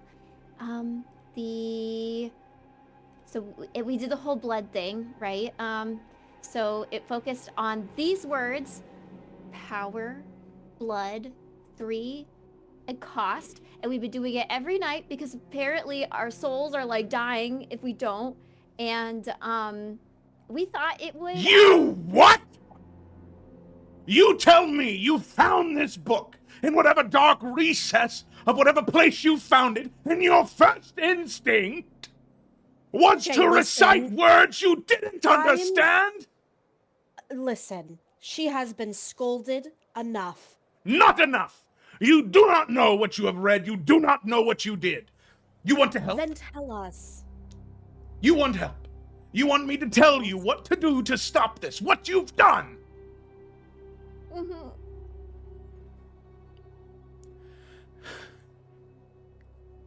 Yes, there's one very simple way to fix this. And he's going to go over to one of the stands, and he's going to pull a knife from one of the crates, and he's going to hand it to you via, take your own life. That's the quickest way to deal with this. If you die, the ritual's broken. And no more, they won't have the essence they need. It goes one of two ways, you see, princess. You either continue to do that ritual day in and day out, and it drains your life force slowly until you are a withered husk.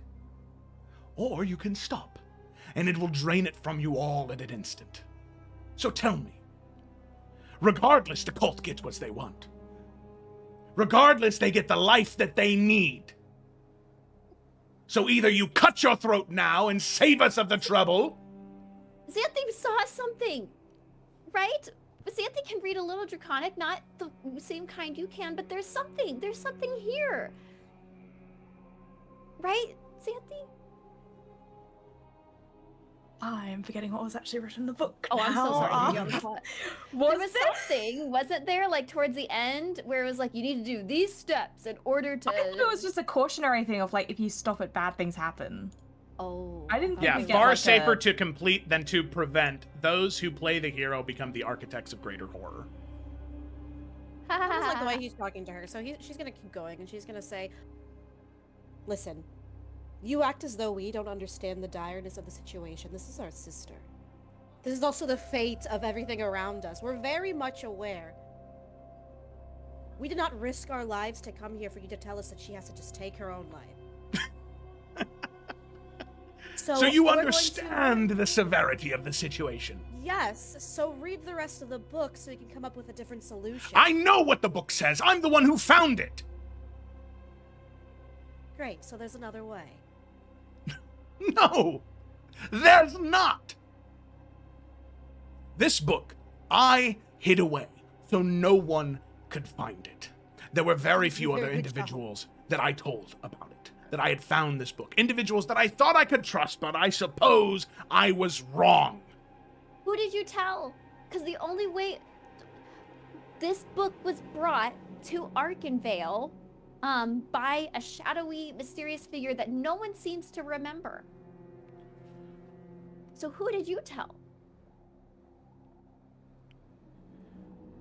It could help us find who started this domino effect.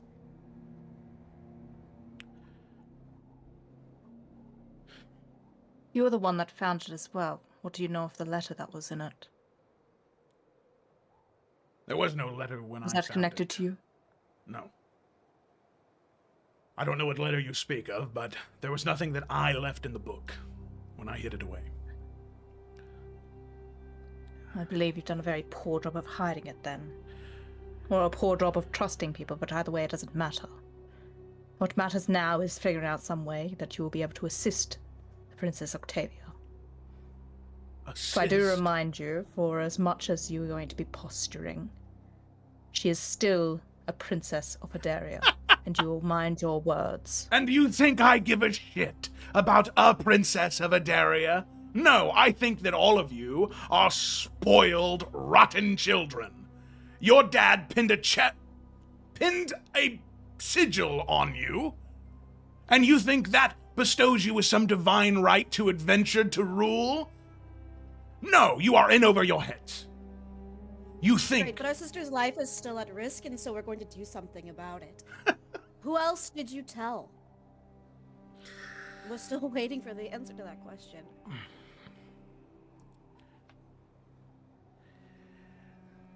There were only 2 that I told that are still living, and would have been living when that book was hidden away. Because it relates to the history of Adaria and protecting it, I entrusted that information in 2 individuals in Adaria that I thought could be trusted to keep it safe.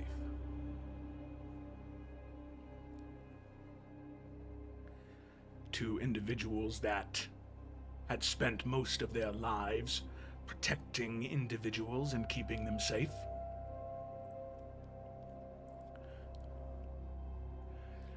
Rainier. Rainier and your father were the ones that I told.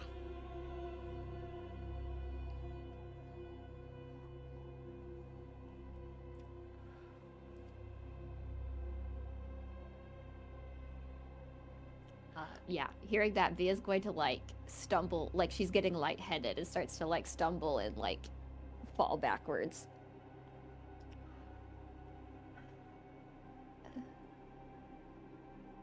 I don't understand.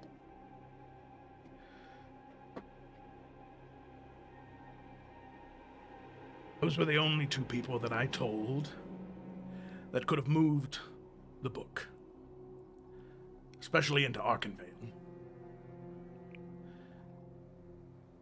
When I found the book, it was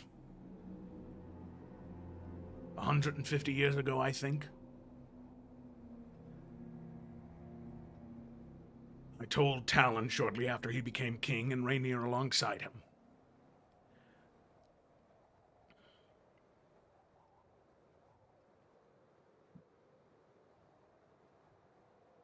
Look, you did the right thing. You found the book, and you attempted to keep it secret, locked away. And unfortunately, your trust was Well, seems misplaced. Misplaced, yes. So tell me, I have 5 more Falkrests at my doorstep, and I should trust that you're here of good intentions? You should trust that we are here to stop what you tried to stop 150 years ago, but unfortunately has fallen into the wrong hands. Better hands than it could have fallen into. But nonetheless, it is a problem that needs to be taken care of, and we need your help. Please. You I are do the also only have person. to ask. Why was the book not destroyed? Why bother keeping it safe?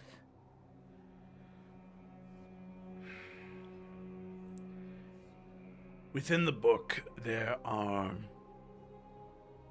incantations that are meant to coax and control dragons. Lesser ones. Ones that those high priests of the dragon's triarchy, that they could use to dominate lesser dragons or wyverns. See, it kind of gets a scent caught in his nose. No. And he moves on. Those tomes, those words on that page are what holds the power. To destroy the tome would destroy those phrases, to destroy that power, the ability to dominate lesser dragons. I thought that, considering Adaria's history with dragons, it might be useful to allow those two, the Sentinel and the King, know that there is a way to dominate lesser ones. It was too important to destroy. Yes. One of the only ways to kill a dragon is to use a dragon. They won't tell you this in your history books due to Adarian pride. But do you know how they killed Nidarion and Zentaurix and Zazarus? No. By dominating lesser, weaker dragons. They bred them into the ground until they became the wyverns that your Crownclaw knights ride now. Even they were descendants of dragons. To take noble creatures, intelligent creatures, inbreed them until they can no longer speak and only follow orders like a dog. I would omit it from my history books as well.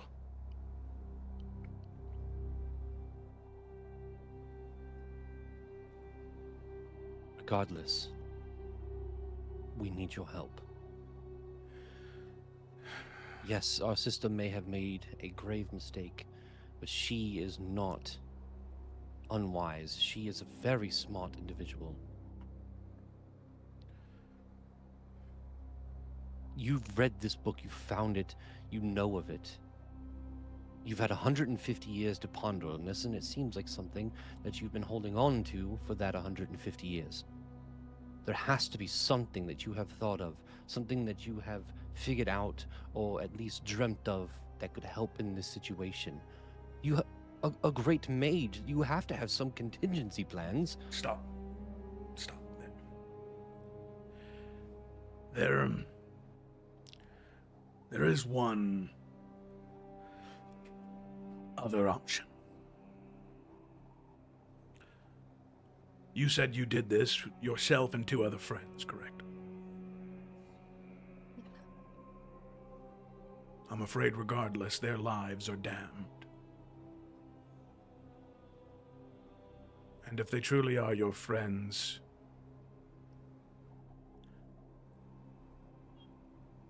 I'm sorry that is a weight that you will have to carry. But there's only one other option to save your soul, save your life. All of your essence, all 3 parts of it. But you'd have to be willing to pursue something nearly impossible.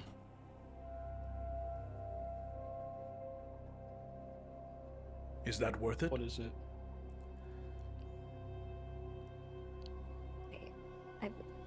I guess so. I've already here. So it's die or try. Very well. There is an item, an artifact created thousands of years ago, now locked in the deepest vaults of Sullybruv.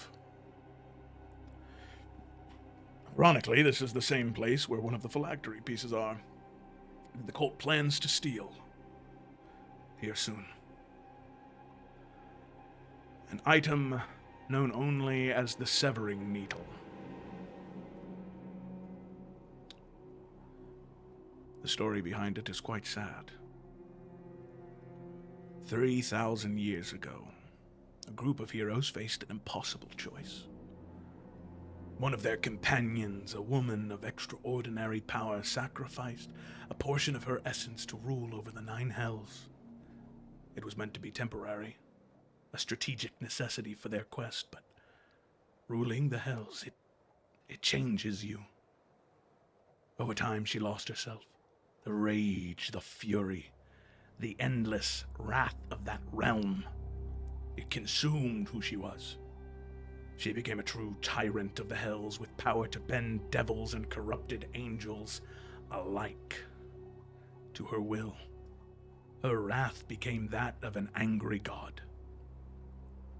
Her former companions, they couldn't abandon her after hearing what she had become. They fought together, bled together, saved each other countless times, so they sought a solution. They traveled to the high heavens themselves, enlisted a divine smith of unparalleled skill. Together they created the Severing Needle, an artifact that was designed to cut the threads binding her to the hells, to free her from the pact that was destroying her. They descended into the 9 hells. They fought devil armies, bathed in the blood of corrupt celestials, and finally they reached her throne room, where their friend had become something monstrous. They tried. By all accounts, they tried to save her, but she called upon the fury of the hells. Power beyond anything they could counter. She didn't want to be saved. Rage became who she was. Those heroes, they had responsibilities, kingdoms that depended on them, quests left unfinished, people who needed them. They had to make a choice. Die trying to save someone who refused salvation, or abandoned her and continue protecting the world above. They chose the world. They fled the hells, leaving their companion to her throne of fury. The Severing Needle, unused, was stored away. A reminder of good intentions and impossible choices. Several centuries ago, it was discovered in one of the tombs of those heroes. It was brought to Sullybruv and placed in that vault, the Shattered Sanctum's deepest level, there alongside the phylactery piece the cult desperately wants. If you retrieve that needle, you find a cleric who has enough power to use it upon you. It will sever you from that. It will save you, but the Severing Needle was only intended to be used once. Forgive me, but it was something that was designed to sever from the hells, was it not? Why are you so certain it'll help in this predicament? To sever from the hells, yes, but the purpose was to sever pacts in general. To break contracts as strong as those that the hells forge. You see, the contract that hero signed was signed with all 8 of the other lords of the hells in agreement. So the power of the Severing Needle is strong enough to break the words of those greater devils. So it is strong enough to break the words that you bound yourself to. There are very few things in the planes that we exist in other than dragons. Devils, while they are powerful,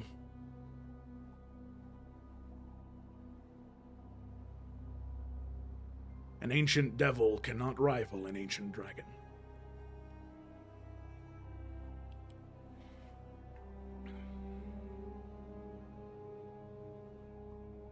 And certain, I don't think, is the exact word for it. But it is the best and only chance to save your sister's life. And you're certain of that? But a minute ago you were certain there was no way to save her. What can I say? I have a soft spot for young, stupid adventurers. Okay. And why, I guess, what, me and my friends, what are we in regards to this pact, and why are we going to die for this process? What exactly did we do?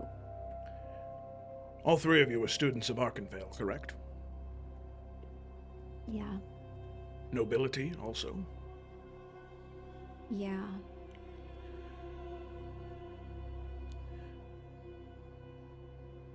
The oath you made, the pact you created, the coven you formed, was not just a promise of life essence. It was a promise of power. Both ways.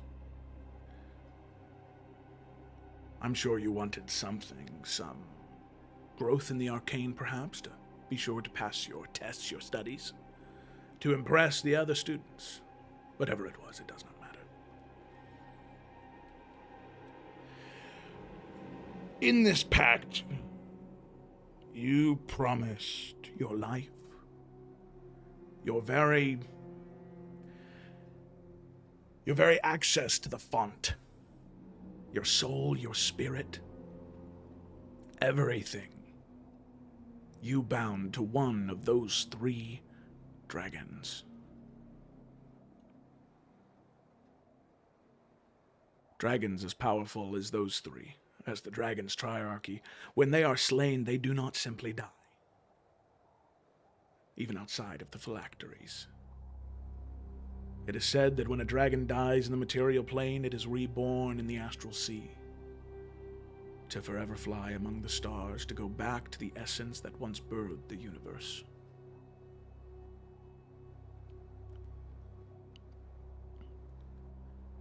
You beckon it back, to reform it. You would give everything you have, knowingly and unknowingly. I'm sure that your house has gone through quite some strife since you took that oath, that pact. Pain and What ours suffering. has. Yes.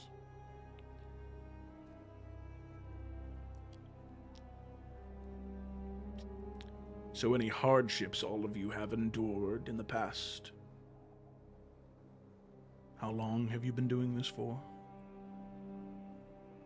Over a year.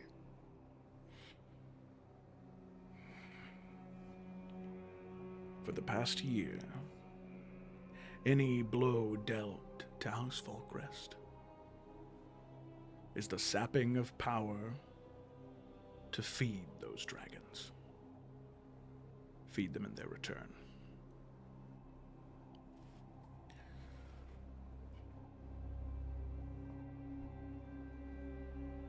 Via's like, her whole face is like white, and she is like looking for a wall to hold on to as she's like getting ready to stumble over and like pass out. Kaylin would put a hand on Via to try to just kind of hold her.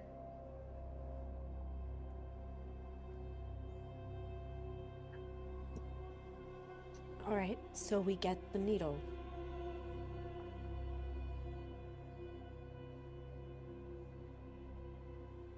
Right. She looks at her siblings. Wars. Edwin looks Okay. towards Sephiroth. Thank you. Thank you for your cooperation. I'm sorry that you have been burdened with fall crests at your doorstep once again, but we appreciate it greatly.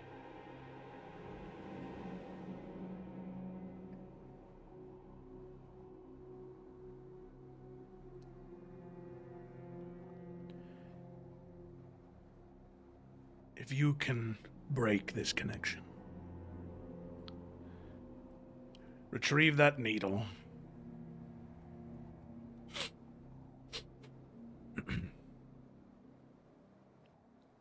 he looks around again.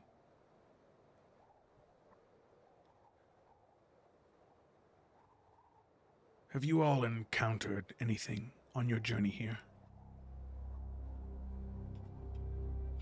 Encountered many Need things. to be more specific.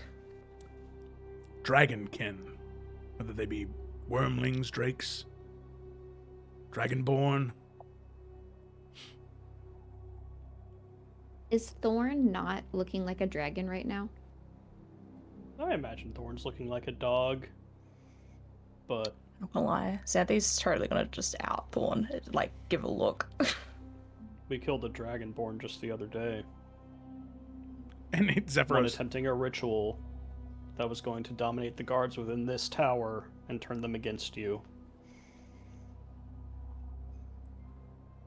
They were using humans like power conduits, gems in the back of their neck. I don't think there's any sense in being coy here, Marek. It is one of them. Again, just looking directly at Thorn. we'll come back to that in a moment. And Zephyros kind of gets on one knee and looks at the dog. That is quite impressive, little one. You haven't shape changed, though. No. Some type of illusion. And Thorn kind of looks up at you, doesn't say anything, but like looks up at you, Merrick, like, in your head you hear, what do I do? I just say, he knows. Okay. No sense hiding it. Thorn will drop the illusion. An emerald dragon. Gods have mercy.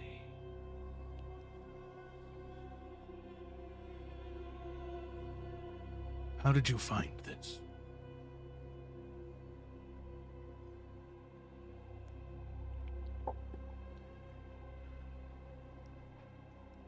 I found it in the basement of a keep in Adaria. It was just an egg at the time. An egg. And it hatched. You hatched it.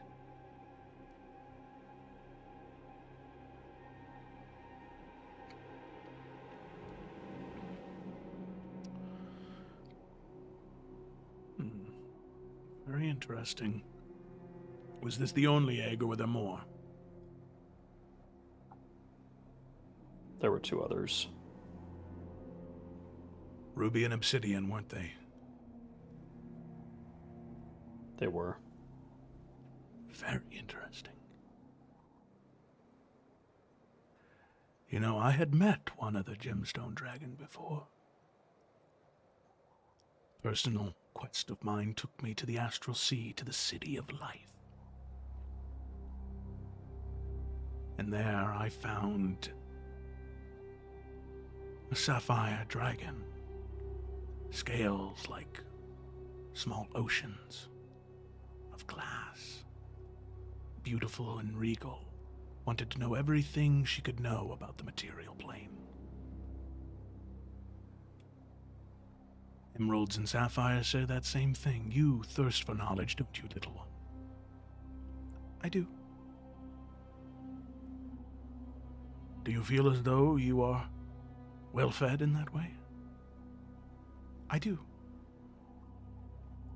Good. He looks to you, Merrick.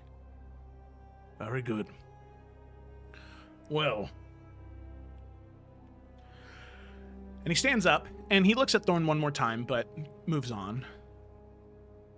For the time being, as all of you are here, your identities will stay secret from those above. No one else will know who you are. For the time being, you will maintain representatives of the Blades of Zandoria to those mercenaries.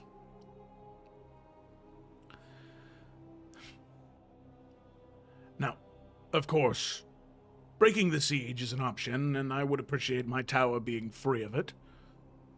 But under siege isn't exactly a true statement. You see, I have a few teleportation circles connecting my other homes in Solele, and I've been moving freely betwixt them.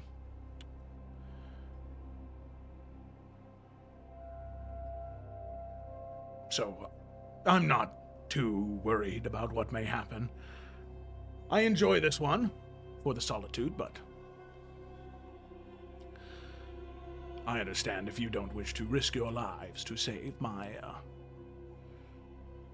one of my many homes. I do feel that you should at least be aware that they have plans on controlling the guards that you have in here. Yes, the conduits, that's what you said. You examined one of these up close? Oh yeah, very up close. Describe the apparatus to me. I mean, Merrick's going to do the best he can that he remembers before it blew up in his face. Mm-hmm. Yes, it's very interesting. And then it exploded. Yeah. Interesting. Would you say bones ended up more like shrapnel or grains of rice? How would Merrick describe it? Shrapnel. Shrapnel, wasn't it? Yeah, it was large chunks that were very sharp. More like lots of daggers as opposed to like turning them all into tiny fragments. Yeah. So, yeah, shrapnel. Very interesting. Very interesting. It was a tactic used by the necromancers of Varago long ago. It was how they would create their servants that they liked to feast upon.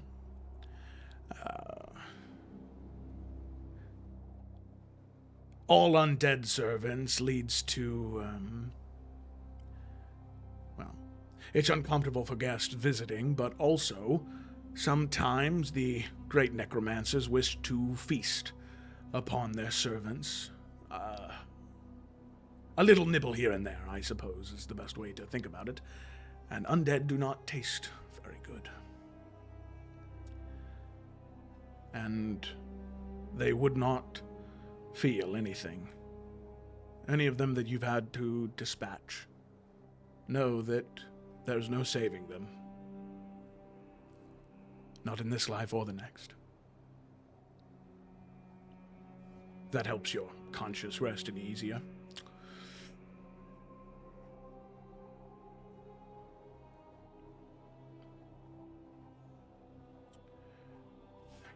Well, I suppose your goal then is to retrieve the severing needle and stop the cult within Solele, yes? That is Correct. the plan.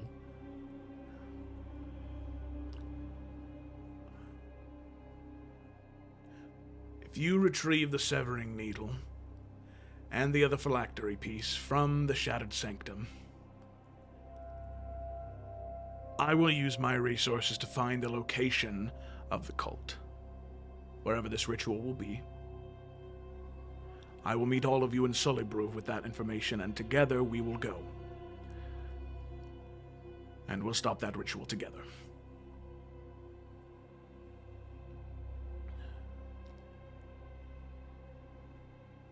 Thank you. I know this has been a little bit, but I didn't want to interrupt the flow of the story. Mhm. But when he was really kind of like looking at Thor and found it interesting that she was emerald, Yeah. Do I sense that there's anything more to how he was looking at her? Because he predicted the other two. He was like, oh, the other two were ruby and obsidian, and then just dropped it after that. Like, do I sense that there's something more that maybe he knows or he's theorizing he's not sharing? Yeah, make an insight check.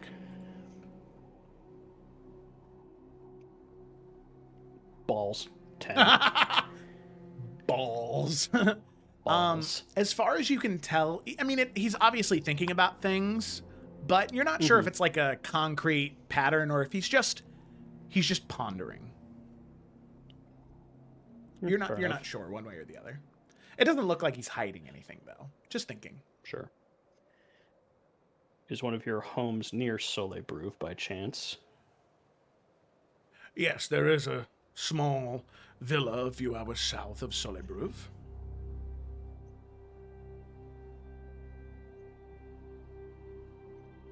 Believe me, you don't want to be a few hours north of Solebruve. I don't know which way you all came in, but not very pleasant. We got a rough idea on the way in. You took the pass? Yeah. It's exhilarating, isn't it? It's something. Well,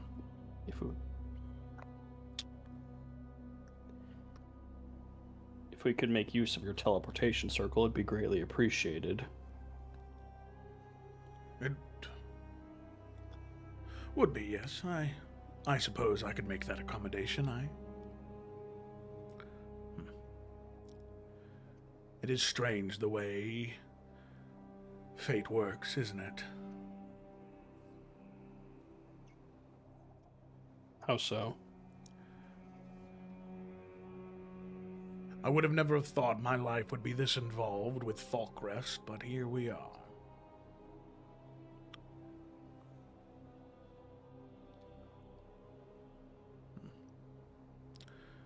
Yes, well. A great deal to ponder later, I suppose. Quick, as this conversation's happening, Edwin does want to look over towards Fia and see how she's doing. She is like, you know, when someone looks like they could throw up and they're like teetering almost, and like she's still trying to like wrap her head around a few things. And she's like holding onto the wall and just kind of been like listening to Zephyrus the best she can, but also is kind of like having a really hard time focusing on the newer information.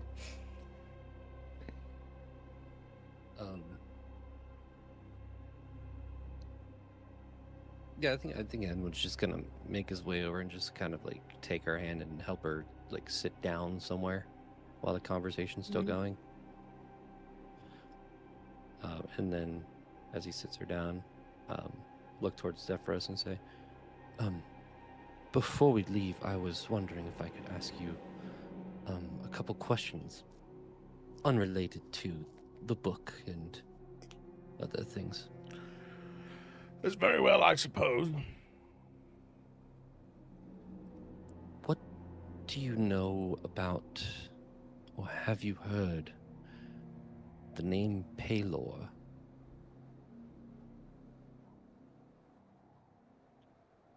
Paylor. I think the better question is, how did you hear that name?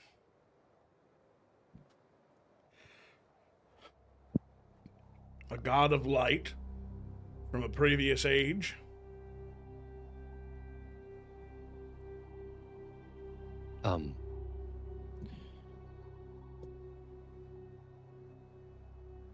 He spoke to me.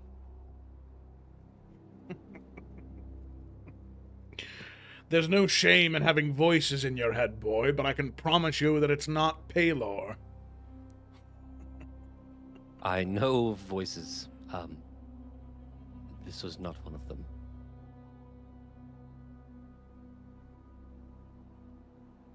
He spoke to me and imbued, and he pulls up his hand. My gauntlet. You're fair to take a look if you would like. If an entity spoke to you in your head and made your gauntlet white and gold, and you believe that that's the return of a long-dead god, there is no chance that I am touching that gauntlet. Fair enough. I don't even think I'd recommend you wearing it.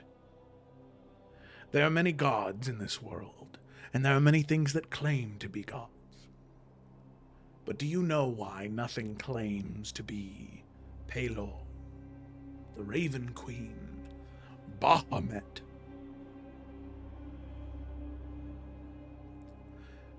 Do you know why? A week ago, I didn't know who Pelor was, so please enlighten me. Exactly. The gods of a previous age, they gained their power from faith, from those who believed. The more believers they had, the stronger they were. And when the last worshipper of Pelor died, so did he. It is a sad story. Very sad. But no amount of hymns or homilies could bring back a god who is dead. You are a scholar. So hypothetically, if this was Pelor,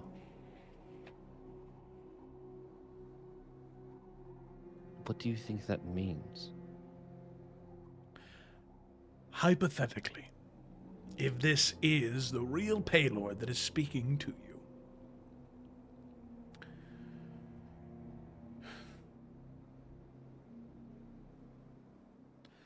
then that would mean that our fundamental understanding of faith and the longevity and life of the gods is wrong.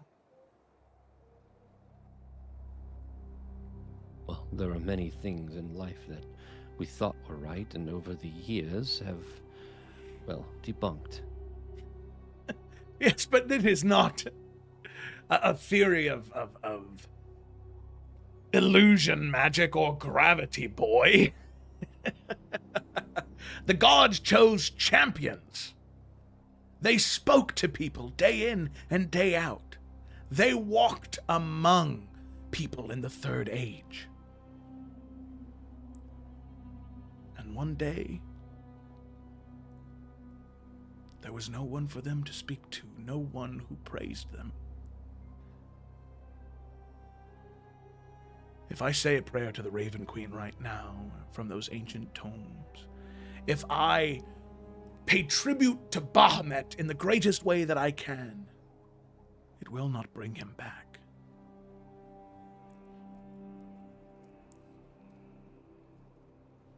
Sleeping gods are dead gods. Forgotten gods are dead gods. There is no magic to undo that. I think you're so wrong. I'm sorry, but I think we actually may have met someone to have proven the opposite of what you're saying.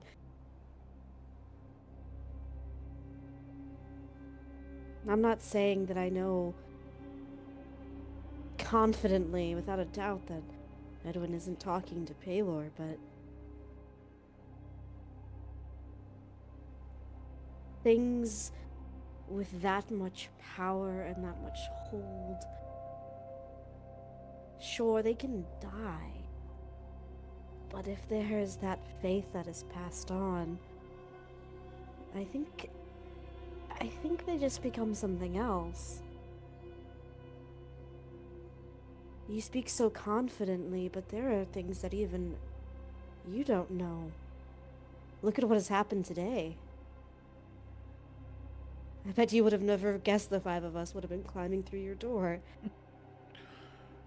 No, and I still don't know if that is a good thing or a bad thing. It's to be determined still, but you're not wrong.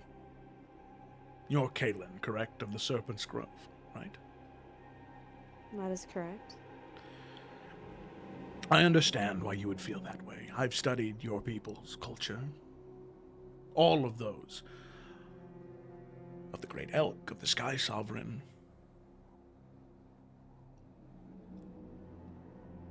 And I want to be clear, when I say I understand why, that is not me speaking down to you and your people's beliefs. The entities that you worship are different. They are not gods. Not in the same way that Palor was.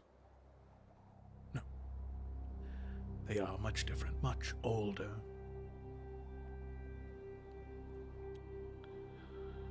They are like fire or wind. And sometimes they are older than that. But Palor was a man. Bahamut was a dragon. A powerful one, but he was just a dragon, not something older than creation.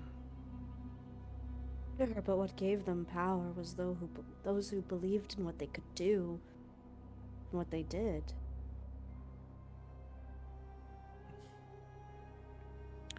I suppose we can't argue this for a lifetime. And many scholars do. You have already given me more than enough information regarding it. You said he was the god of light. Yes.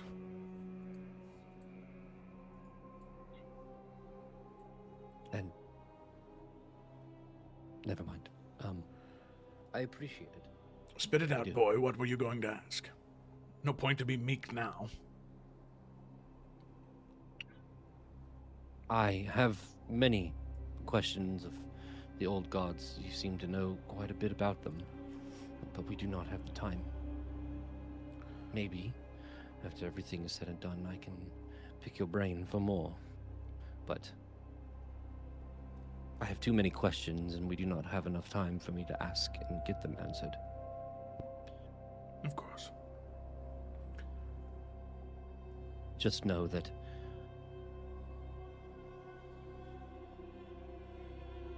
I believe something is shifting. Something with the old age is shifting. You have to be careful what you wish for, boy. Oh, it is not a wish. Trust me, there are only a few things in life I've ever wished for, and one of them came true, and I wish I didn't wish for it. But this was different. This was radiance on a scale that I've never dreamt of.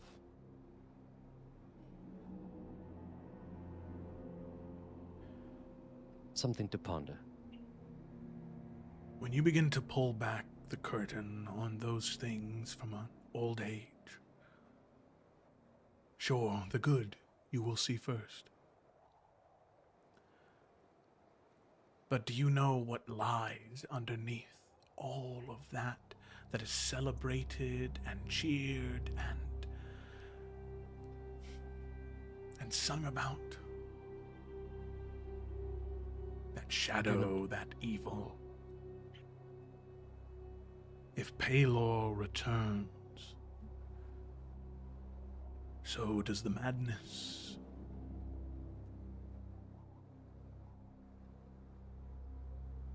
So does the darkness. I have read writings of those consumed by that shadow of a previous age. Be careful what you wish for and what you speak to.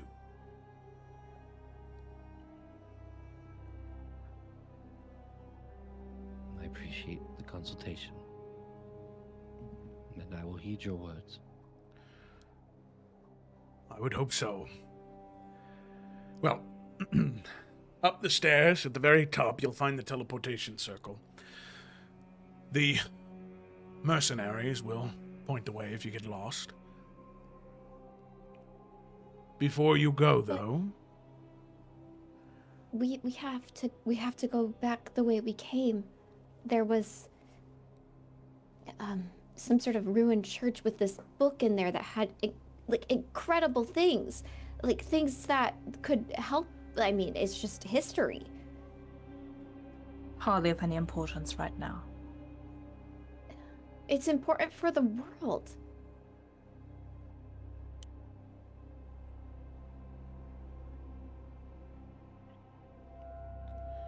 It is important. Is there another way that we could leave from here, Zephyros? That would at least get us back safely, at least the path that we came from. you all climbed the ledge, correct? Traversed the cliffside. Yes. The only other way you have down. an elevator, do you not?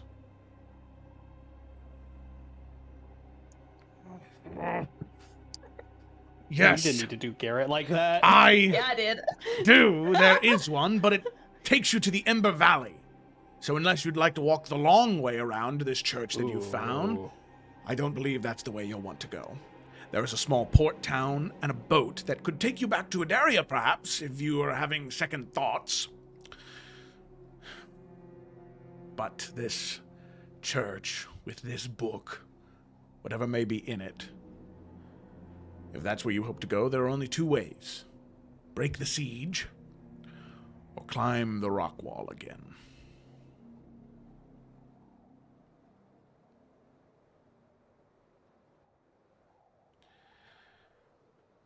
I again wish to emphasize that this is not what we're here for. I mean, the rock wall wasn't that bad. Slowly turns to look at Edwin. Thorn slowly looks at Edwin. Didn't you fall the most? But now I know how to traverse it. Hmm. I press X to doubt. Where did you I get mean- that Xbox controller? If we can't cross it back, at least we know that he is safe. Not about him, it's the book. This Kuatoa and something about the mother and You someone named found a Alton. Kuatoa? Yes, Where? Here. in this church. And he's right- gonna yes. Kid pull out a map. Mark it. Show me Okay, where. Marking. Here. In this book, it has poetry. It has songs, and this person named Alton was collecting them for. It seemed like he was in love with someone known as the mother. And it's William Bosterman. You know how we have like 2 plays by him. Imagine, not even just imagine. It's real. It is his entire works. That would change people's lives. We have to get this. It cannot be hidden any longer. I will tell you this much. You are quite the interesting person. A moment ago, you were ready to spew your innards onto the floor, and now look at you.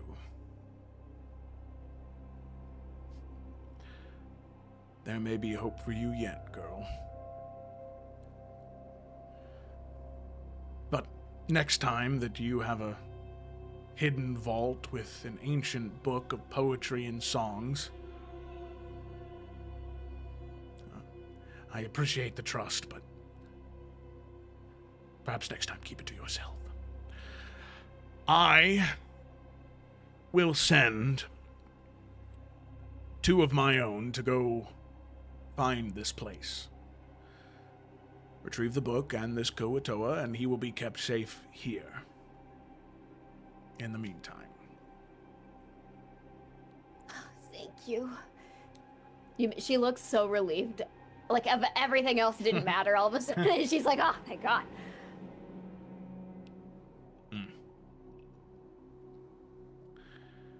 Very interesting. Well, And Caleb's giving him a look like, yeah, bitch. It looks like old things have a knack for showing up, huh? the rest of you, please, feel free to head up. Xanthi, if I may borrow you for one short moment alone, though. What for? There's something I said that you seem to recognize where your siblings did not. I hope to speak to you about it in private, unless you're all right with me asking my questions in front of them.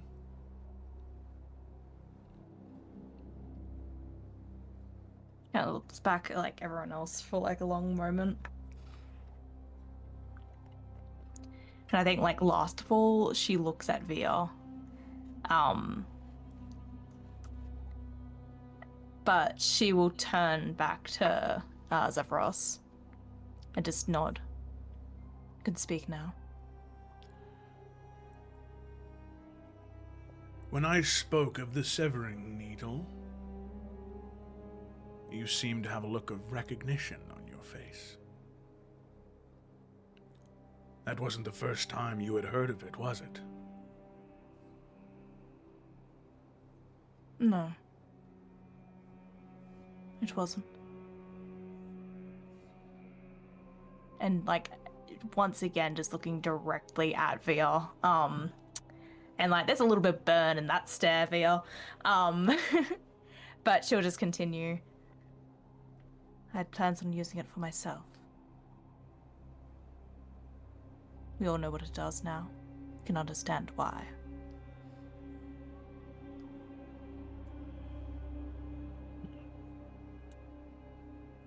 Wait, how long have you known of this?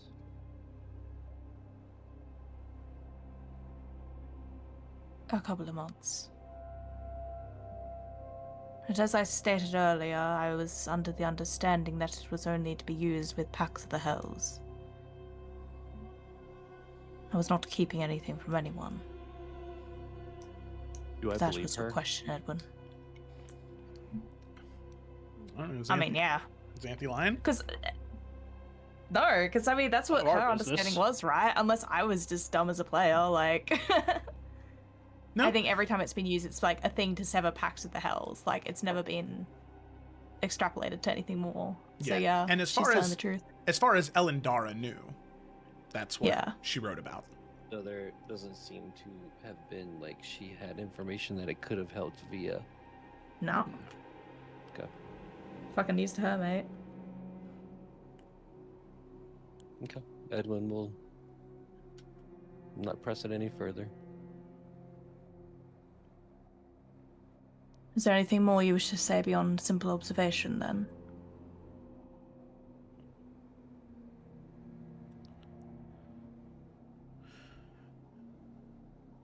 There are other ways to break pacts. If that is something that you desired to do, there are other ways. But there have been many in your position who have learned to leverage that power to do something great. Devils are prideful. They believe they know best and always know best. One would walk up to you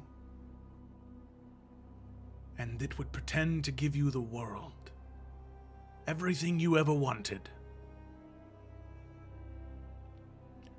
And it would assume that you were none the wiser. If you can recognize that, you can use the devil to your advantage.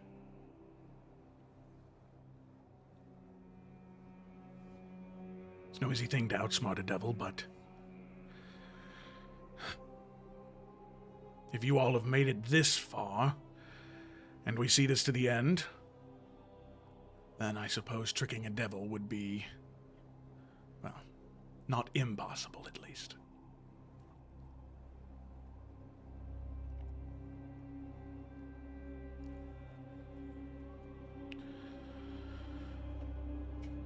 Well, that is all I have then, please. Let's just get you on your way.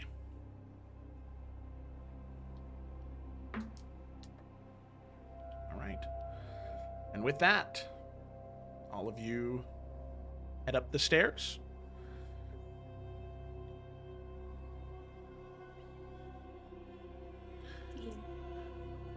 To the very top of the tower you go, Yes.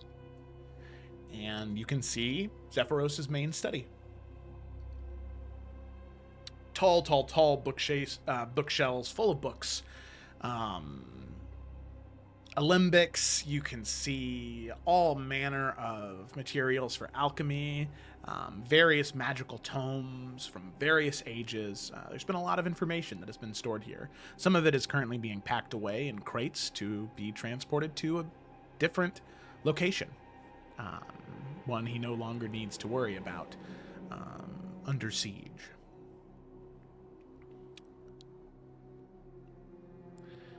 I will say, before all of you go, if you have a craving for violence, you can always break the siege. I know it seems superfluous, but I know how young adventurers can be. You all crave violence at least a little bit. Edwin looks towards Xanthi and Via. Via is back to. She might actually throw up. So she's like, literally like, out of it. Doesn't notice you looking at her. I think Xanthi still has that like little hint of venom in her words, but she will kind of just say, "Any thinning of the cult's numbers is always worth something at the very least." If we destroy the forces here, there will be more than likely wanting to send more this way, which will thin out numbers that they have throughout the rest of Solele. It wouldn't be an unwise option.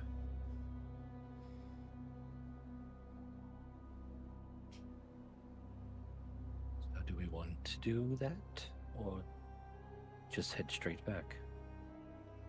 I don't think it's a I bad idea. believe it is our best idea. If anything, I believe we have a duty to.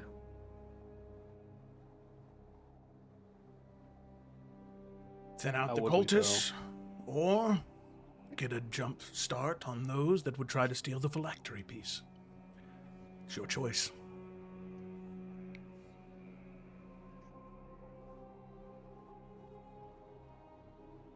I think we should go. It's between those two options. I would rather get the phylactery piece.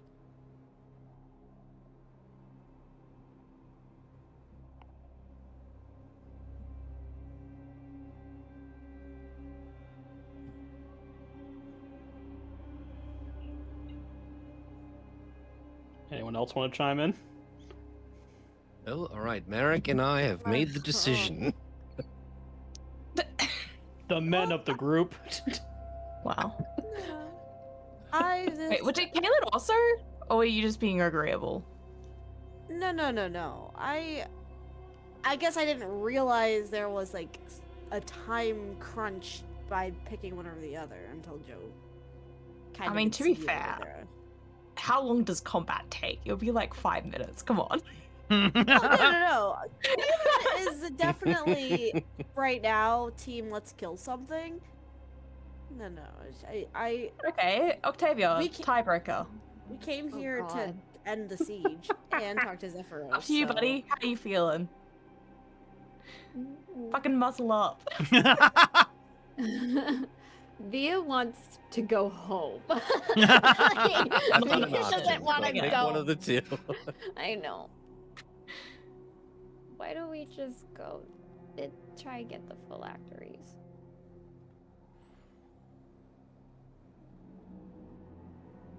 Imagine like after like realizing like the outvote, you just hear Xanthi just whisper very lightly under her breath, "Cowards." I mean, some of us still are low on hit points too Yeah. from the bomb. Via's really had a big old terrible session. Homie literally said, "I'm not worried. I can leave at any time." Like, why would we stay to break the siege when he is not concerned in the slightest? Well, not only could you kill 50 cultists, but one of the leaders of the cult is here also, Vask, I mean. So there's a lieutenant here as well, but that's what I was trying to get at. He doesn't care. If you wanted to kill something, there you go. it seems like there have been preparations for this done in someone's free time, and maybe we should go. No. Okay, no. You see, no, you can't say that Okay, because I'm no. Because the thing is I let's said go to the thing. Let's go. No. Zephyro said time. you guys can leave. I said that. What did you say? Murder time. So, you all Stabby, stabby. come to the agreement to teleport to an hour south of Soleil-Brouve in an attempt to theft away the severing needle as well as the phylactery piece. Now, luckily for all of you, you do have somewhat of an advantage because some of the prep work had been done in advance by your dearest grandmother. If Xanthi's willing to share that information now that she's not. We'll see what happens. But that seems to be the destination as all of you prepare. You take just a moment to bandage up any wounds, to, eat your fill, take a few more supplies before eventually you prepare to go into the teleportation circle and leave the tower behind with this new information that you've gathered. But as all of you step on the teleportation circle, before you teleport away, that is where we're going to go ahead and end tonight's session. Thanks so much for watching, everybody. Hope you enjoyed. I know I did. We will be back next week for another session of the Crimson Court. Thank you so much, and we'll see you in the next one.